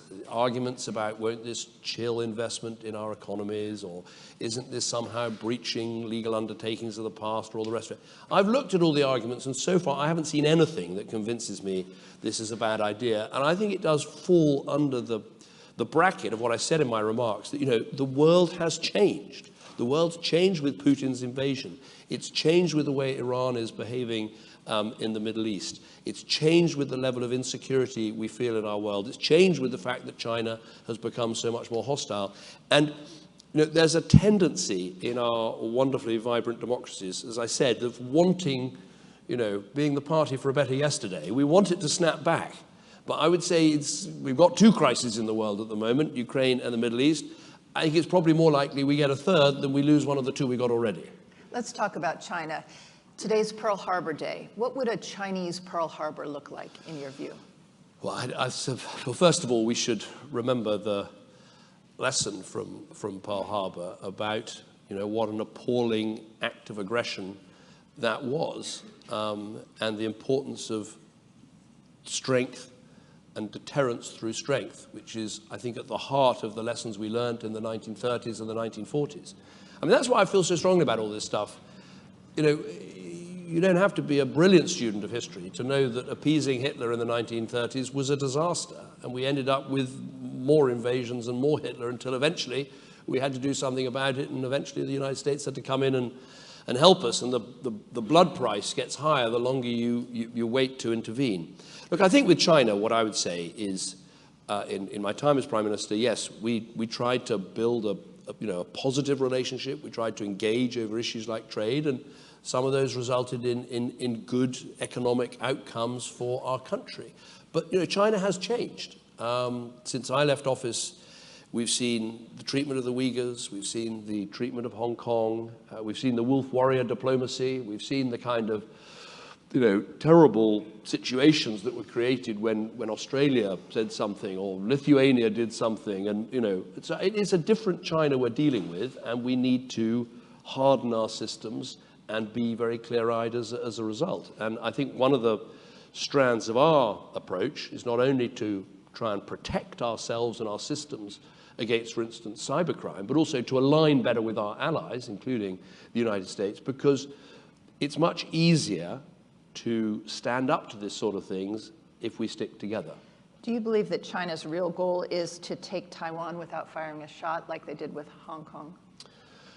Look, the China goal that has always been there, and of course the United States has a one China policy just as we have a one China policy, is they believe in unification of China and Taiwan. The policy approach that we both share, though, is this cannot happen in a way that involves force or violence or coercion. And I think that's the right approach. And I think, you know, if you link back to the Ukraine situation, this is important because China is watching what is happening in Europe. Iran is watching what's happening in Europe. And we know from even quite recent history that if you pull back from one of these vitally important exercises in working together and showing resolve, it resonates around the world. We don't have much time left, but I have to turn to the Middle East. That was your second trip.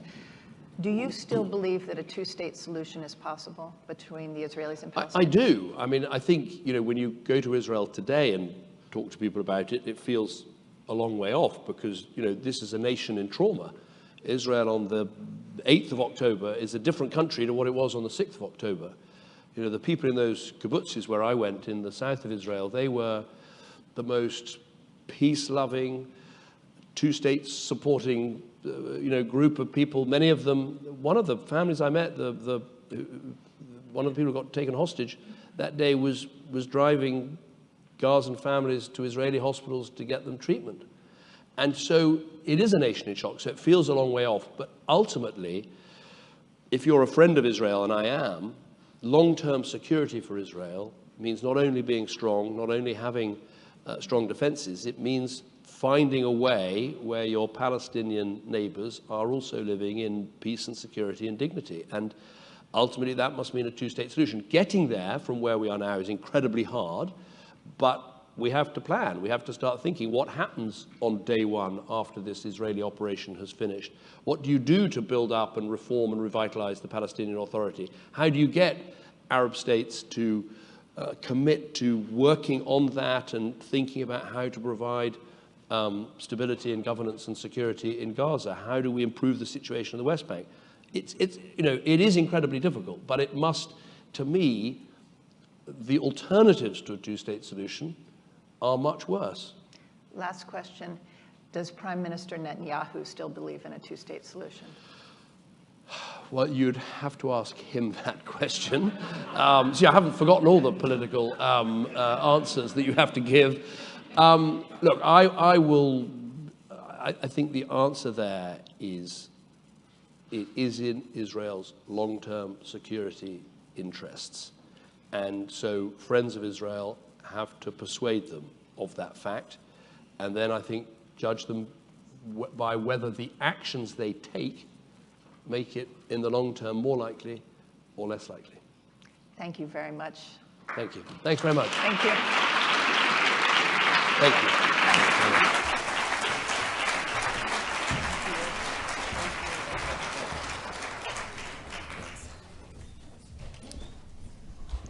Thank you so much, Foreign Secretary Cameron, for telling us the common sense reasons that the United States, along with Europe and our other allies and friends, should continue to invest in the security of Ukraine. We really appreciate that message. We're very grateful to welcome to the stage one of the good, longtime friends of the Aspen Strategy Group, John Podesta. He's held every difficult job in the United States government and has recently gone back to, I think, what is one of your greatest passions, which is to solve the crisis that is climate change. And it may not be an obvious thing for a national security conference to focus on climate change, but we always do every time we have a conference because it is a national security issue, a critically important one. It is already making civil wars in Sudan and Syria and elsewhere worse. It is causing a migrant crisis that is largely invisible, and it's only going to get more difficult. So we're very excited to have John Podesta with us. He's straight back from COP28, still jet lagged, so double thank you for that. And no one better to interview him than Jim Sciutto from CNN. Thank you very much.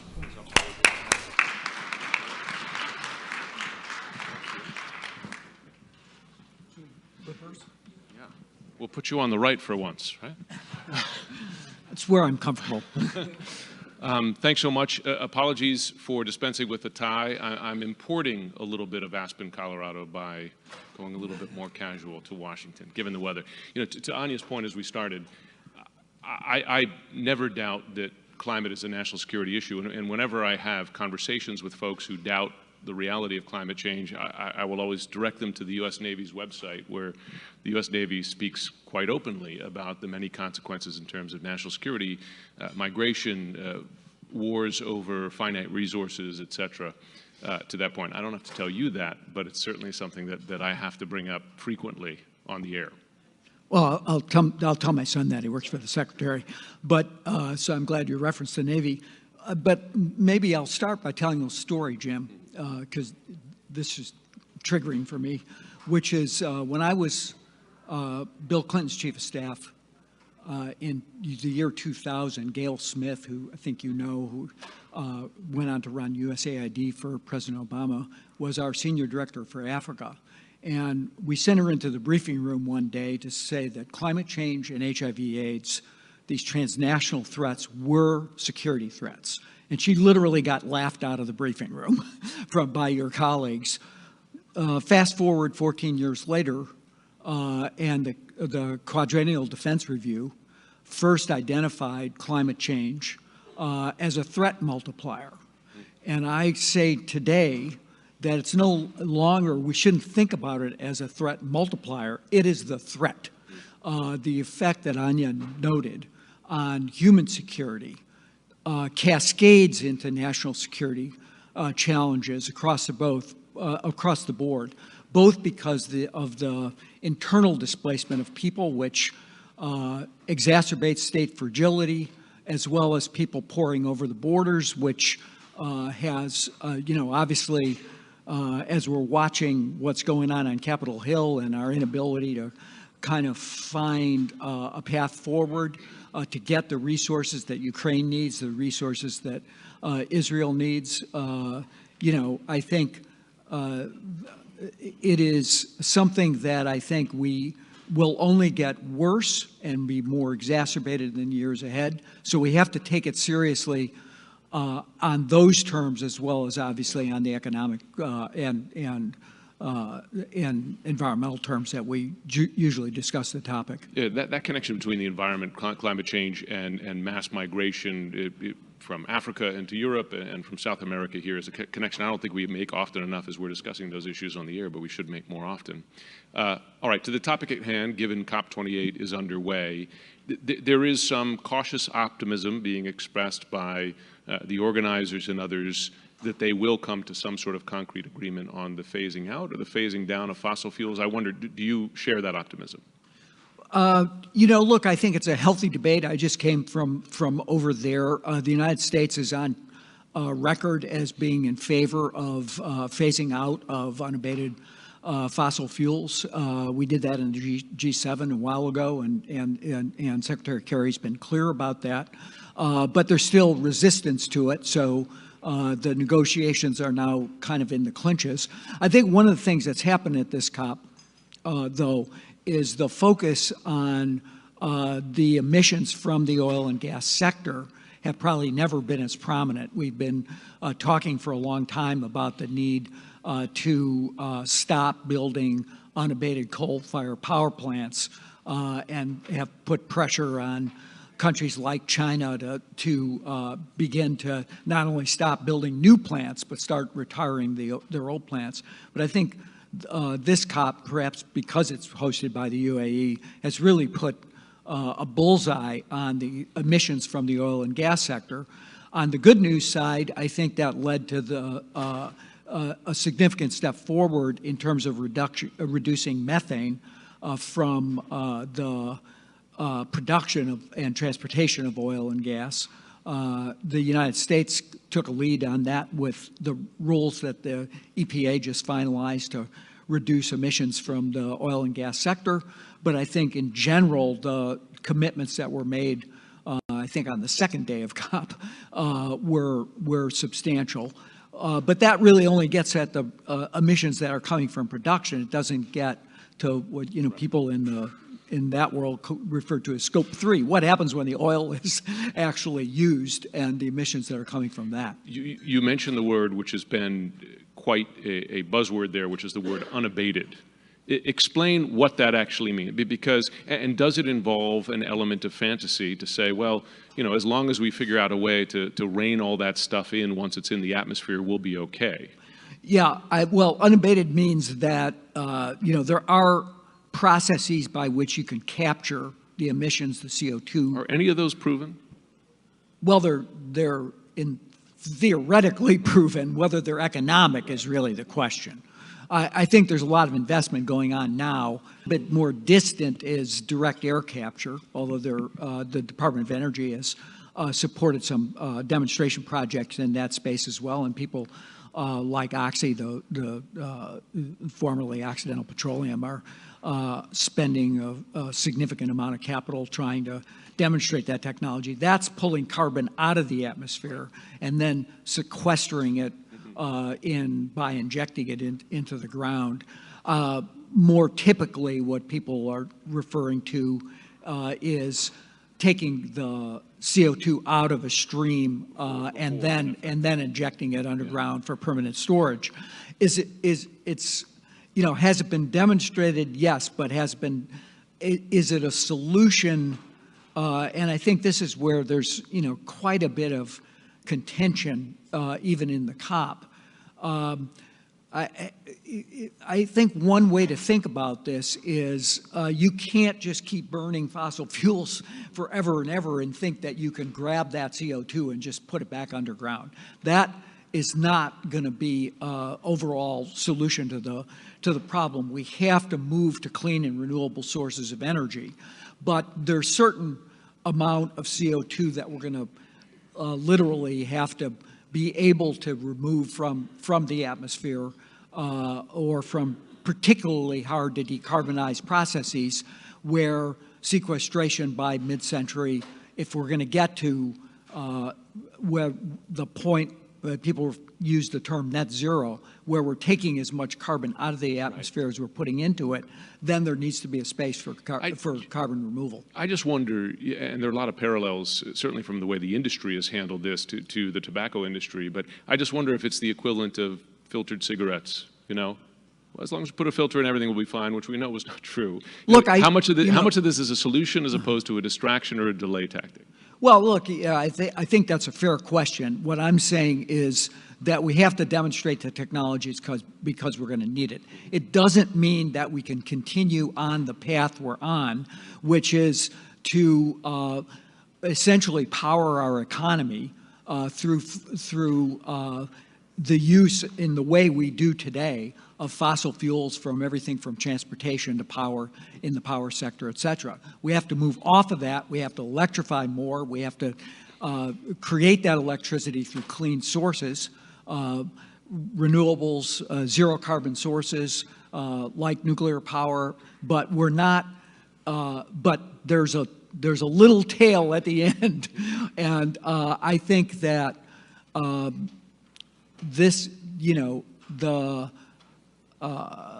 perhaps the fossil fuel industry likes to pretend that we can just keep doing what we're doing and take care of this through sequestration. That is not a solution, and that will not work.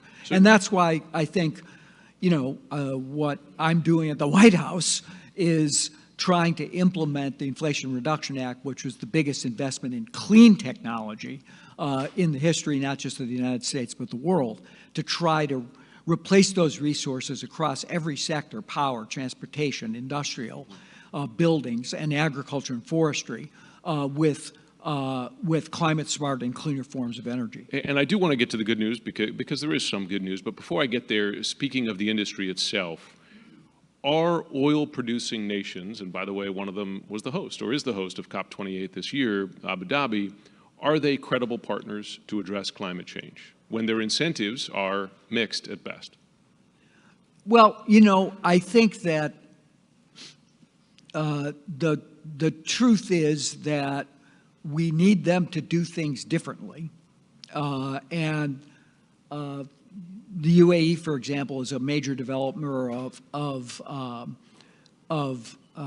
renewable power, and so that's, in a sense, a good thing. But they can't keep going down the track they're going, which is to continue to deploy and exploit for as far as the eye can see. And I think the same thing basically is true across the globe. We need to see the economy transformed to be powered on clean forms of energy. And I think particularly in the oil and gas sector, where the usage is so dominantly in transportation, electrification, finding other forms of fueling heavy duty transportation, including through green hydrogen, is going to be where we need to get to. In the meantime, the world still is dependent, if you will, on the continued production of oil and gas. But we have to make this transition, and that's why we're pushing towards, the president set a goal of that 50% of new car sales on cars and light-duty trucks will be electric by 2030, and I think we can accomplish that. Is there an odd dynamic there, given that U.S. production has grown so much and outpacing many of those that we traditionally saw as owning the fossil fuel business? And by the way, you have a leading Republican candidate for president who said that on day one, drill, drill, drill will be part of his mantra. Where does that put the U.S. role in this as it produces more? Well, I think in the near term, particularly as a result of what Minister Cameron was talking about, the effect of the invasion of Ukraine, the effect initially on the spike in oil prices, that's come down now, shows our security dependency on fossil fuels, which we need to break. And I think that the U.S. production has helped stabilize prices, and that's, for a U.S. consumer perspective, that's at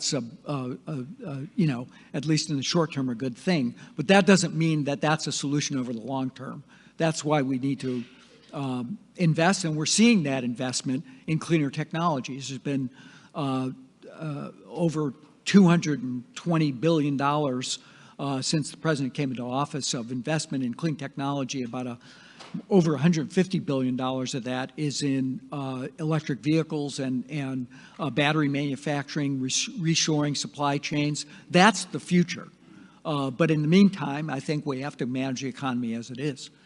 I'm not all a doom and gloom guy. I can't be, because my middle son is very focused on this issue, and I will have conversations in the car. He'll say, listen, the planet's done. We're finished. We've already messed it up. And I'll say, well, actually, good things are happening here. I'll quote him statistics about a more rapid uptake in renewable solar energy, wind power, ahead of projections just a couple of years ago. Those are real numbers. They're not partisan numbers. They're real numbers. It's the reason why I have my car plugged in downstairs, because I couldn't go home to my middle child. So talk about what, from your perspective, is outpacing your projections on the positive side of the ledger. Well, I think you've mentioned some things. I think what we've seen is really a renaissance in manufacturing led by these clean technologies. I mean, I think that last year, 4% of all spending on buildings, durable goods, was in the clean energy sector in the United States. That's really been as a result of people making that transition, moving forward with innovation, with new technologies, with commitment, that's where the future is. The same thing is true in terms of renewable energy. Solar is now the cheapest form of energy generation in the world. That's why it's outpaced, and now is significantly outpacing fossils in terms of electricity production at a global level, and why we're seeing the big uptake in the United States with respect to the percentage of new production coming on board in the United States. But there are things happening, I think, as I said, across the board, more climate-smart agriculture.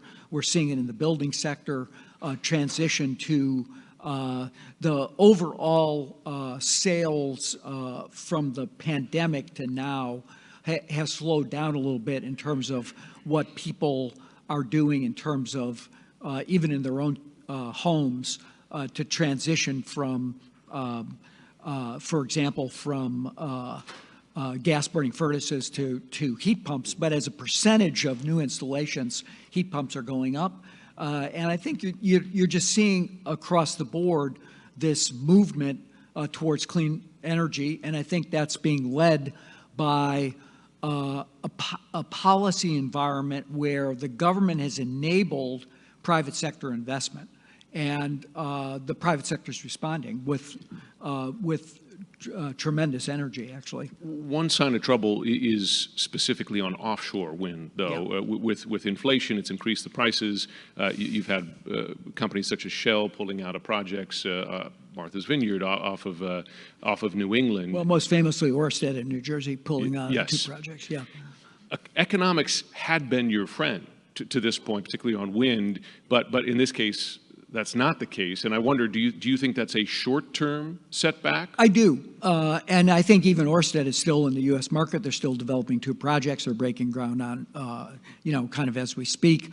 The federal government has done a much better job, I think, of increasing the pace of permitting in that context. We just permitted the largest wind project in the U.S., Dominion, off the coast of Virginia. That project is on track and I think will be built. And we'll see the first production off Cape Cod soon. So I think it is true that the headwinds for offshore wind have been more severe, I think, because they're dependent on a lot of upfront investment, and the interest rate environment has, as well as it's taken a little bit of effort and time to get the supply chains going in the U.S. They're more developed in Europe. The industry was obviously more developed in Europe. But so there's a kind of premium in the U.S. right now as those supply chains are developed.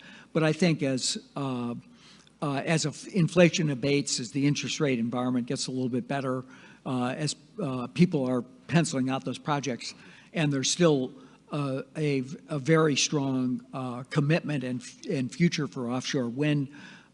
We're seeing, for example, New York moving forward with some new offerings, and I think those will come in. Now, did it hit a rough patch? Yes, but I think there's both the federal government, the states on both the West Coast and the East Coast are committed to it, and I think the companies are committed to it. So I think we'll work it out. I spent a lot of time in my job on the U.S. relationship with China, particularly from a national security perspective, and the various flashpoints, including Taiwan. Of course, we were just talking about that a few minutes ago with the foreign minister. And when I'm writing a book about great power competition, you talk a lot about U.S.-China relationships.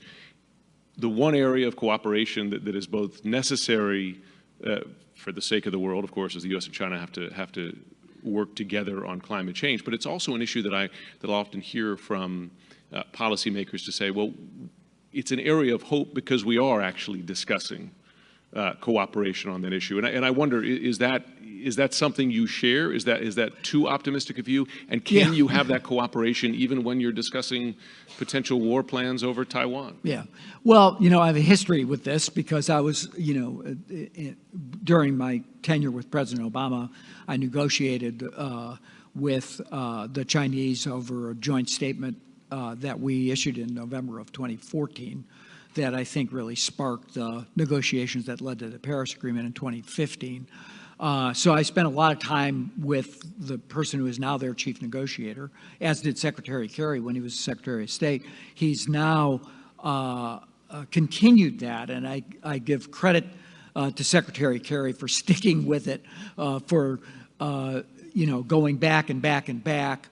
And I think the result of the Secretary's meeting with Xie Zhenhua in Sunnylands just maybe 6 weeks ago resulted in some movement forward with the Chinese making a commitment to bind all their greenhouse gases into their NDC. That was a very important step for China. They participated in the work that's going on now at COP around methane reductions, which is a particularly potent greenhouse gas.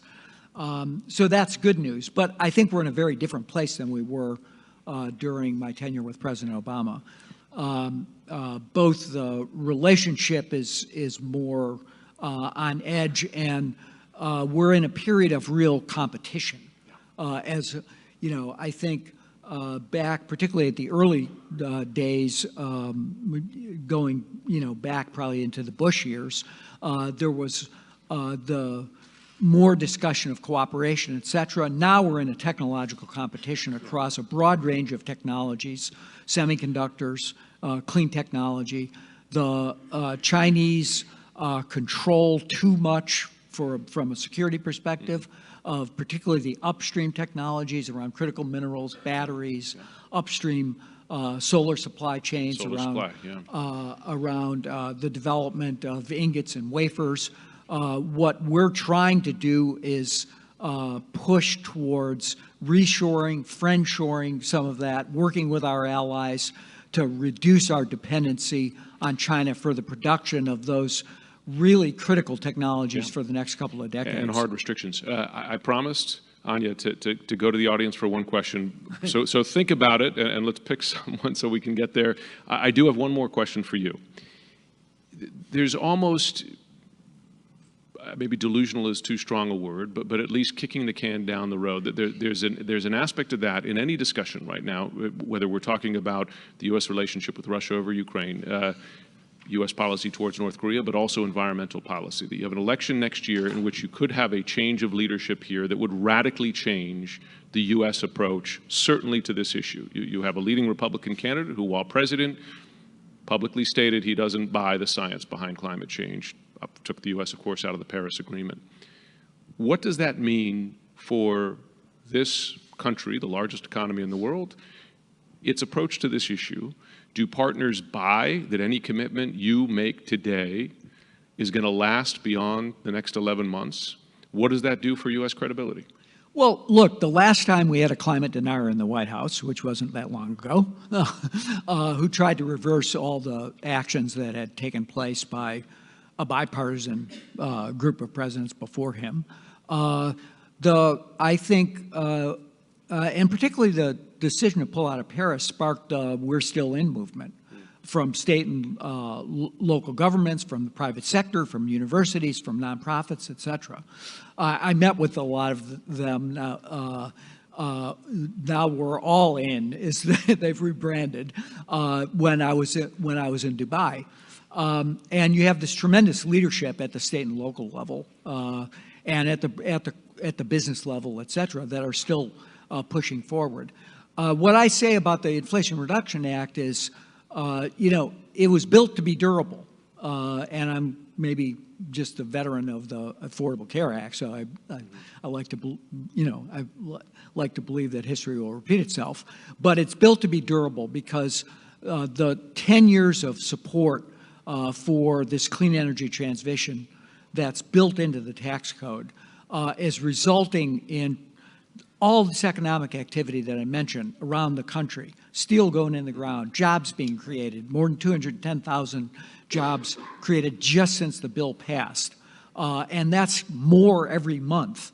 It's happening all across the country, north to south, east to west. People focus on red places, but it's happening in California and Nevada and Georgia and Michigan and New York and Maine. It's happening all across the country. That's very hard to uproot. So I'm confident that the policy is here to stay because the crisis is here to be dealt with, and it will organize, I think, society for a long time to come. Okay, hopeful note. Do we have a question from the audience in our remaining seconds? Gentleman here, microphone coming. If you could make it brief, and then I'll ask you to make it, because they like to keep on schedule. Is this on? China is the largest producer of electric vehicles in the world. Are they doing anything to move away from coal-fired electric generation? No, they're still building coal-fired power, and one of the things that I think our diplomacy has done, to both the president in his discussions with President Xi and Secretary Kerry and his discussions with Minister Xia, have emphasized that they need to stop building new coal and they got to start retiring the old coal. Their answer is that they can manage through dispatch the massive build out of renewables. That is fair enough that they're building in China, but they have to stop building coal, and they haven't stopped yet. And so if you power electric vehicles using coal-fired power, you haven't accomplished very much. That's the other side to the question that you're asking. But I think that the pressure, I think, is most that they are most subject to is really from the rest of the world, and particularly the most vulnerable countries that we started off with, the people who are really bearing the brunt of extreme weather, the effect on food and water systems, et cetera. I think that, the world needs to push towards having a change of behavior in China. And the United States is an important voice, but it's that rest of the global community that I think is likely to change Chinese policy. And a similar question for India as well, but we'll save that for another conversation. Okay. John Podesta, thanks so much. Thanks, Jim. Enjoyed it, and thanks to all of you.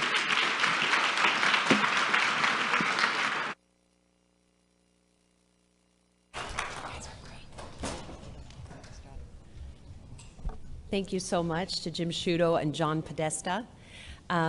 Ladies and gentlemen, we now have for you a very special treat. We're very proud to welcome Catherine Tai, who is the United States Trade Representative. And boy, what a complicated job at a complicated time for free trade. It seems that both the left and the right in politics in the United States are making it difficult to negotiate trade deals. She is doing her best. She has just been out at APEC doing a great job for the country with many, many meetings. And to interview her, we have David Weston from Bloomberg. Thank you so much.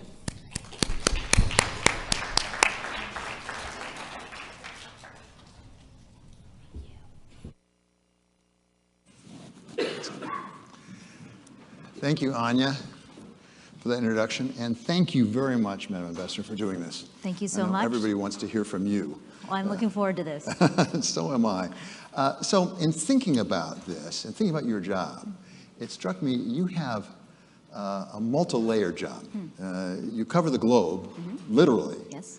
But you also cover a lot of different aspects. I mean, some of us might think about trade as economics, which it is. Absolutely. But it also covers geopolitics, which is what this organization is really devoted to. It covers climate. It covers the role of workers, a lot of different things. So let me ask you one specific question that touches on the globe and a lot of different aspects, and that is data and the WTO. You changed a policy this fall, I think 30 years plus policy, favoring when it comes to data flow across borders as well as location. You changed the policy, said you were saying, why did you do that? Okay, let me take 2 steps back and just engage with the way you set up the conversation, because I think it's so important to reinforce this. When you say that you're the United States Trade Representative and you're abroad, I think people will say, oh, well, we have a commerce minister, a foreign minister, a trade minister, something like that. When you say you're the U.S. Trade Representative here at home, and I try to do as much domestic travel as I do foreign travel, you often just get blank looks. What is the U.S. Trade Representative? And I think that that's such an important part of the conversation because, to your point, we sit at the intersection of some very, very powerful forces. One of them is that we are absolutely a part of the foreign policy team. You're right. You have to do trade with others, other countries, other economies. So we're part of the foreign policy tool set. But at the same time, trade absolutely is about economics. And the decisions that you make in your international economic policy impacts your domestic economy. So we are equally a part of the domestic economic policy team, and we sit at that intersection. And it's an uncomfortable intersection because these two forces are often pulling you in different directions, if not always opposite directions. To your point, what we do internationally has to be connected to what we are doing, what we are talking about, what our objectives and our challenges are at home. And I'll use that then to segue to your question about the WTO, which is the public narrative is, and this is my opportunity to explain and try not to get too wonky, although this is a wonky crowd, that what we did this fall at the WTO was not to reverse a position, was not to change a position, but to withdraw our attributions, which is a WTO negotiation speak for, withdraw our indicated support for 3 or 4 proposals in the ongoing WTO negotiations on an e-commerce agreement. It's not a full WTO negotiation, so it's not the full 164 membership that's participating. It's a subset of about 90, a significant portion of the WTO. And what we did was to take a look at what our positions are and to assess whether or not they still align with the domestic debate, domestic conversation, the domestic regulatory environment for these issues. And because it's e-commerce, it is really a negotiation over the digital economy, which at this point is so much of the economy. Everything that we do in the economy now touches on technology and data. So as we were looking, we thought, yes, yes, yes, yes, for most of the proposals, we are still where we have been. And a couple of those proposals, ones that deal really specifically with data, data flows, data storage, data localization, we call it, and also on source code. In these three areas, what I saw was that the debate that we are having here at home, the conversation around technology and technological advancement and data and the regulation of the digital economy has shifted significantly since we put those proposals forward in 2019. And as a result, we needed to withdraw our attributions to create the space for us to come up with new positions and a new orientation for engaging with the other 90 countries that are negotiating this. Just so that I think I can understand that, is that a matter of domestic questions about possible regulation in this area, because there's talk about that certainly in Congress, or is it a question of international dealings, particularly I'll name it China, which has its own positions on some of those things you're talking about, data flow across and the location of data? Or is it a combination of the two? I think that there are two aspects of it. So let me take the first one in terms of, again, that connection between what we're doing internationally in terms of trade and economic relations and negotiations and what is going on here at home. We've had the internet. I actually remember it was my senior year of college that the summer between junior and senior years, I'm going to date myself, but I'm not shy, that the World Wide Web was really rolled out for the world. And I remember coming back and going through a training where the question was, where do you put your mouse? You pass your mouse over text, and if it's highlighted, that means you can click on it. So that's in my lifetime. That was my senior year of college, right? So a lot has changed in a short amount of time. We here in the United States don't have a very robust, and this is an understatement, we don't have a very robust regulatory system for the technology and economy environment. We're struggling with that every day because in the last almost 30 years, I haven't been out of college for quite 30 years yet, in the last almost 30 years, so much has changed. And the rules that we put in place and the fact that we don't have rules for a lot of this is starting to come home to roost, like the famous chickens, right? We're starting to realize that the implications of a regulatory system that started in the 90s and hasn't evolved very far is creating disconnects with the implications of this technology advancement. So I'll give you one very, very specific example that I think may resonate with a lot of people because it's a large part of the conversation in so many ways. The unveiling of ChatGPT-4 in the spring, I think was a wake-up moment for all of us that, wow, there's a lot of innovation that's going on in our economy. That is a great thing, but holy Jesus, what is happening here? And I would just say that even 5 years ago, I had the opportunity to participate in a conference at Stanford where they did a whole AI presentation for us. And at the time, the prompts that you were giving AI were coming out with hilariously funny outcomes. When you ask AI that was being trained to write a joke, and the joke that came out the back end was almost never funny, or it was funny because it was so unfunny, right? So at the time, I think just 5 years ago, 2019, 2018, we're thinking, wow, this could have a lot of potential. There's so much innovation. There's so much stuff that's brewing. But we don't have to be worried about it yet because it's still very rudimentary. Short period of time, all of a sudden, for all of you who've experimented with ChatGPT-4 and you've started putting prompts in, literally blowing everybody's minds, right? Which is the focus that we have now on AI. What is AI built on? It's built on massive amounts of data. We'll come back to the issue of data. How do you develop AI? You have to have access not just to those massive amounts of data, you have to have access to incredibly powerful computing processes. You marry those two up, and you're going to push that innovation and push that development. Who has access to that kind of data and that kind of computing power? A very small number of extremely powerful and dominant companies that are almost all, if not all, American. And that's why our posture on the rules that apply to data flows, data localization, and source code is so important.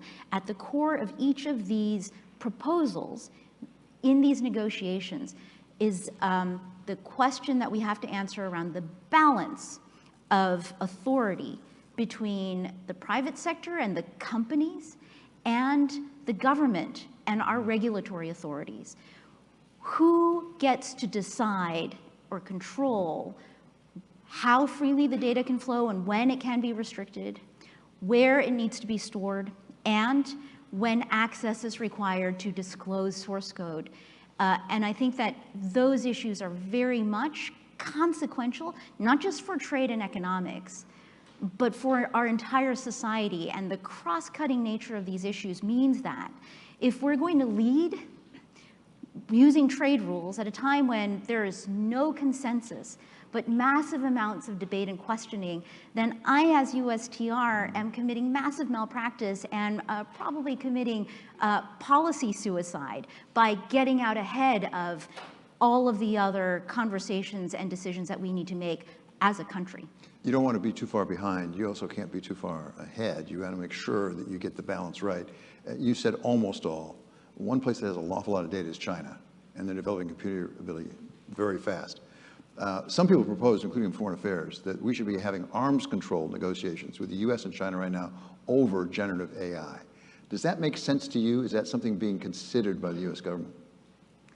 So I say that I'm on the foreign policy team, which I am. On the national security issues, I'll just say that, you know, if you think of it as a band, and Secretary Austin, Secretary Blinken are like the lead singer and the lead bassist, right? USTR, I'm kind of a backup singer or maybe a backup dancer. Like, we are absolutely a part of the team, but I'm not driving that, and I don't think I should be driving that national security piece.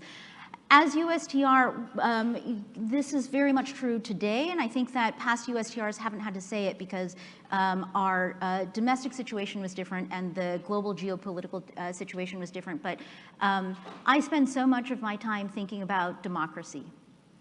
Democracy, we are a political democracy, but I, as USTR, spend a lot of my time thinking about how we can democratize economic opportunity here at home in America, and how we can do that with our partners so that they can do the same thing at home.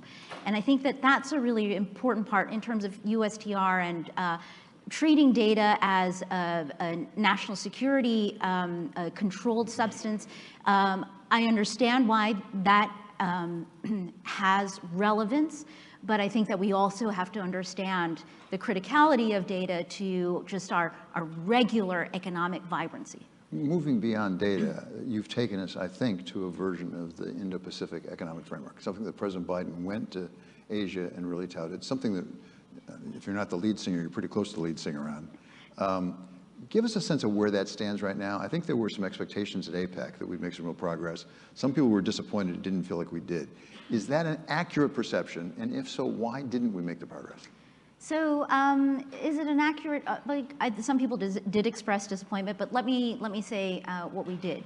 The Indo-Pacific Economic Framework is the Biden administration's economic engagement framework and program for our partnership with our friends in the Indo-Pacific. It has 4 pillars. And we're very much applying lessons that we've learned from the past 7 or 8 years. So first, trade is a pillar, but it is not the only pillar. In addition to trade, we also had a pillar on supply chains, one on decarb and infrastructure, climate financing, that kind of thing, and the last one on specifically it's tax and anti-corruption, but I like to think of it as good governance. When you take them all together, we feel that this is a more comprehensive economic engagement than just a trade negotiation, right? It's also designed to be responsive to the challenges that all of us, all 14 countries in the Indo-Pacific framework are grappling with today. And those are economically with respect to our resilience, with respect to our sustainability, and with respect to the inclusivity of the economic outcomes that we are having at home and together. So each one of those pieces. Now, on trade, let me drill down a little bit more there. Within the trade pillar, we've made very, very clear, this is not a traditional free trade agreement. This is not the TPP. There are things that we did in the TPP that we are not doing in the trade pillar. For example, tariff negotiations. We're not doing them, largely because right now, in terms of aggressive tariff liberalization, it is my view that we don't have a program for doing a tariff program right now that will serve the purpose of resilience and more resilient supply chains. So we're not doing that. But everything that we have scoped into Pillar 1, the trade pillar, has had to answer yes to one or more of the following questions. Does this topic and issue area, does this suite of rules promote more resilience, more sustainability, or more inclusivity? And so we have been working very hard. There are about 10 different issue areas within the trade pillar. We've made significant progress to achieving consensus in about 5.5 of them. Regardless of what we were planning to do or celebrate at APEC in November of this year, we had a very full 2024 negotiation agenda. We will continue with that. We are committed to continuing with it, and we have partners who have told us that they are excited and committed to continue negotiating with us through next year. Madam Ambassador, you said we live in a democracy, and part of democracy is politics, as it should be. Indeed. That's the way we decide things in this country. We happen to have an election year coming up next year. Is it realistic to expect real progress in the Indo-Pacific economic framework in an election year? Because there are real domestic political consequences. I'd say this, that the lessons that we've learned from the past, let's say, 7 years on trade, mean that we can't ever ignore the domestic political consequences of what we're doing in trade. So in terms of looking at next year, it will be a particularly political year. But the issue of trade is inherently political. To your point, when you are a part of the domestic economic policy team, how what you do impacts ordinary Americans at their kitchen table is always relevant. And so I think from my perspective, next year for us, we will be sensitive to the scale, but not the nature of the year. And I think that for everything that we are doing, we stand 100% behind the responsibility that we have brought to how we've scoped and designed the negotiations. Let's talk about how you invest your capital, if I can put it that way. You're responsible for trade agreements. And it strikes me there are at least 3 categories of that: new trade agreements, expanding current trade agreements, or enforcing existing trade agreements. How do you allocate your time and resources among those 3? So, this is how you do it. You spend 100% of your time negotiating, you spend 100% of your time enforcing, you spend 100% of your time expanding. Okay, I walked into that one. Yeah, right, okay. But I'll take it as a segue to talking about our enforcement agenda. We do a lot of things, right? We're responsible for trade policy, and you have to think about that very broadly. In terms of trade enforcement, in order for our trade agreements and our trade arrangements to have integrity, we have to hold our partners accountable for the promises that they have made to us and to our stakeholders and to their stakeholders too. So we take the enforcement agenda extremely seriously. It is a very high priority. A couple aspects of this I want to highlight. One is with respect to the USMCA, which is the renewed NAFTA. Now that renegotiation caught a lot of headlines while it was being renegotiated, and it's really a very, very interesting articulation of the basis for a modern, new U.S. trade policy. One of the most important aspects of the USMCA in terms of what it does that the NAFTA didn't do, it has much stronger labor and environmental standards. It has stronger enforcement mechanisms, and it has in particular a labor-specific enforcement mechanism that we call the Rapid Response Mechanism for short. This is a mechanism that allows the United States and Mexico to work together to reach and pierce the veil of state-to-state interaction to focus on specific facilities within Mexico that are not respecting Mexico's laws on labor justice or the USMCA's rules. And we have activated this, this mechanism. I think the current count is 16 times, 14 times at the behest of petitioners, twice on our own initiative. And in every one of those cases that we have seen through to the end, we have won rights, we have won real benefits for workers in Mexico. Why this matters? Democracy and the democratization of economic opportunity. When Mexican workers have the ability, as they should under their own law, to advocate for themselves for better working conditions and higher wages, we are evening the playing field for American workers. And I think it is not an accident that right now about 90% of the cases that we have brought have been in the auto sector. And I'll give you one specific example. Early on in the first year was one of the first 3 cases that we brought was related to a GM facility in Silao, Mexico. As a result of our work on that, in partnership with the Mexican government, the workers at that facility were able to win a new vote for a union. They voted in a truly independent union to represent them. They voted on a collective bargaining agreement that union negotiated for them, that they saw before they voted to approve it, and they won better benefits. They won the first wage increase that they had had in years.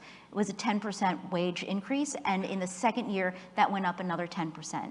These are real wins, but the most significant part of this, which I want more people to know about, is what we are doing in the USMCA is relevant to everybody who is interested in trade, because we have flipped the narrative, the strong criticism of US trade policy on its head.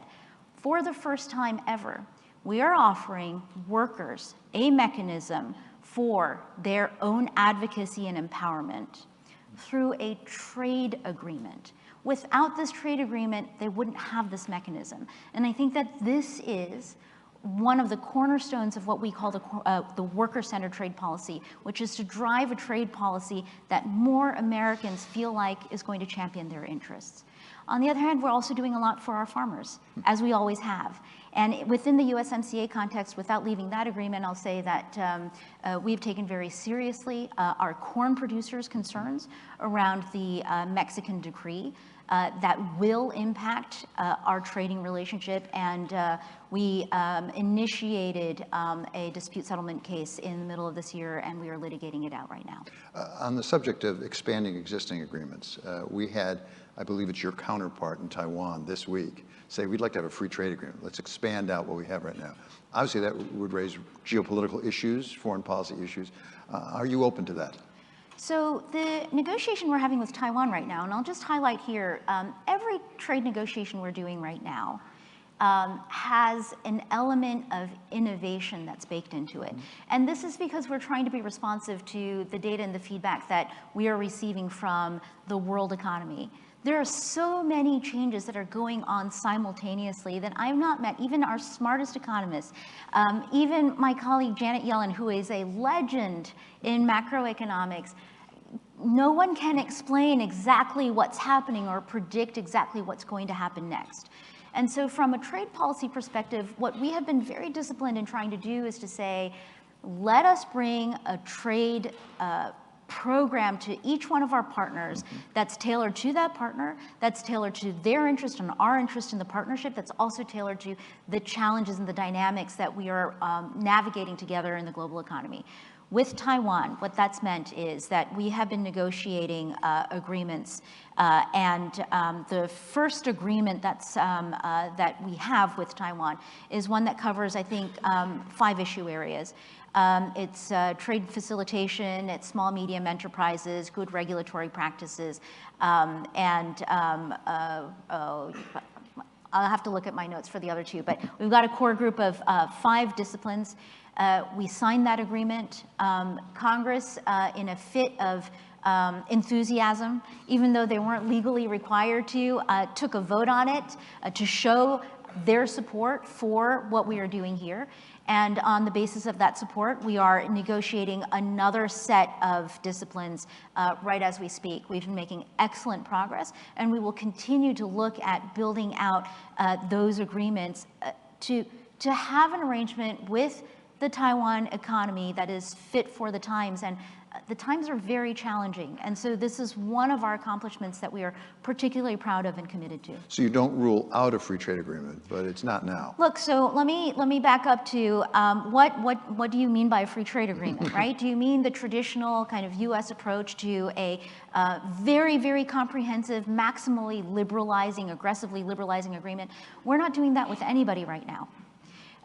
It's actually insensitive to the dynamics in the global economy and the U.S. economy right now to push on with that program, which may have been fit for the 80s and the 90s.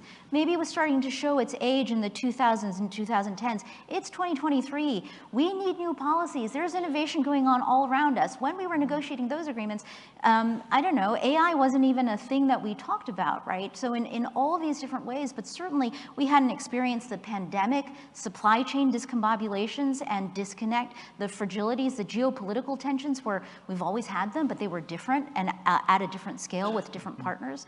So in all ways, as much as we embrace innovation instinctively as Americans, and certainly in our economy, we need to be embracing innovation in our trade policy, and that's what we're doing. And that's why when you say FTA, sure, if by FTA you mean, are we innovating trade agreements and are we doing trade aggressively but in new ways? Yes.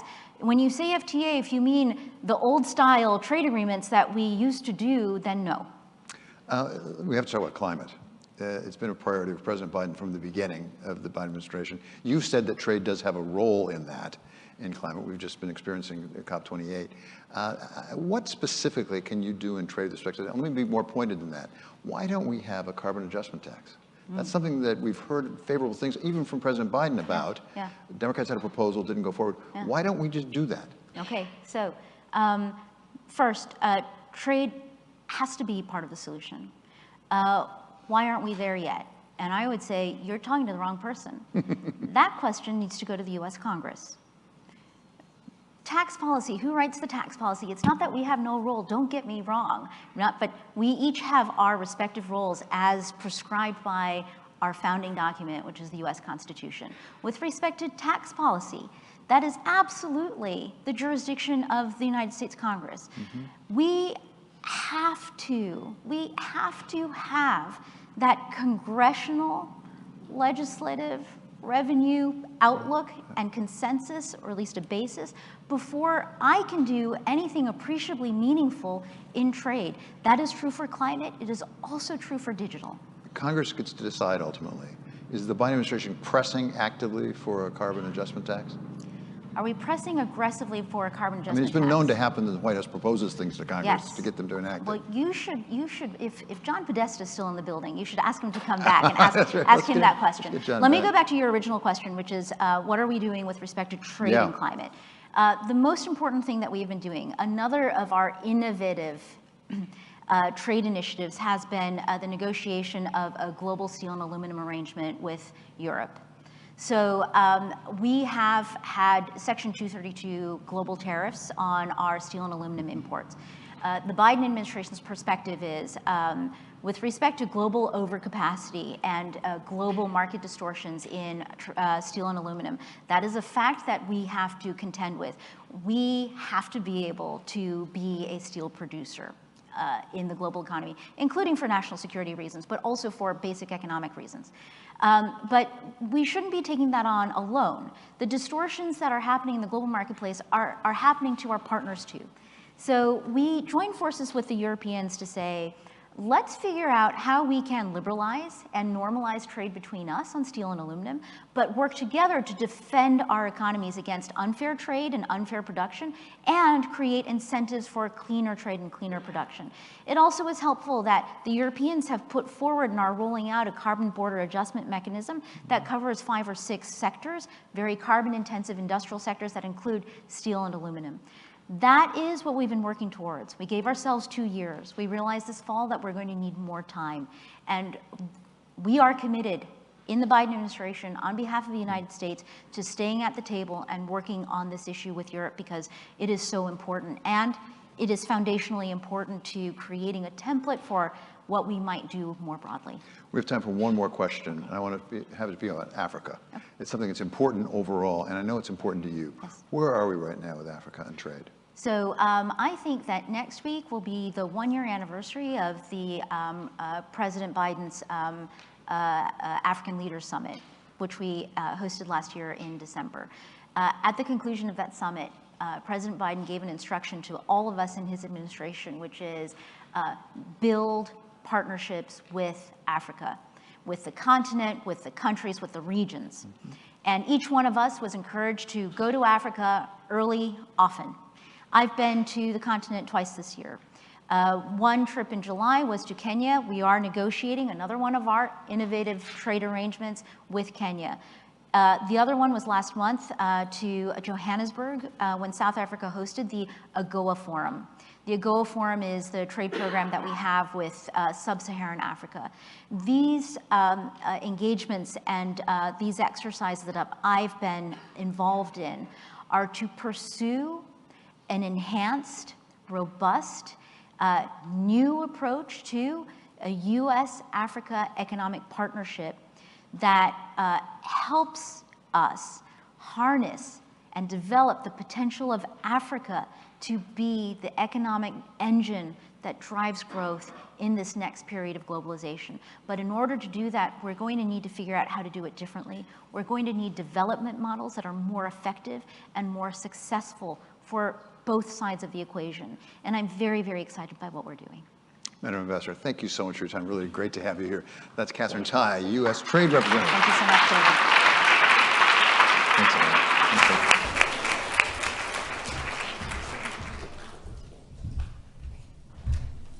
Ladies and gentlemen, we're going to do something unprecedented for the Aspen Security Forum. We're going to give you a break.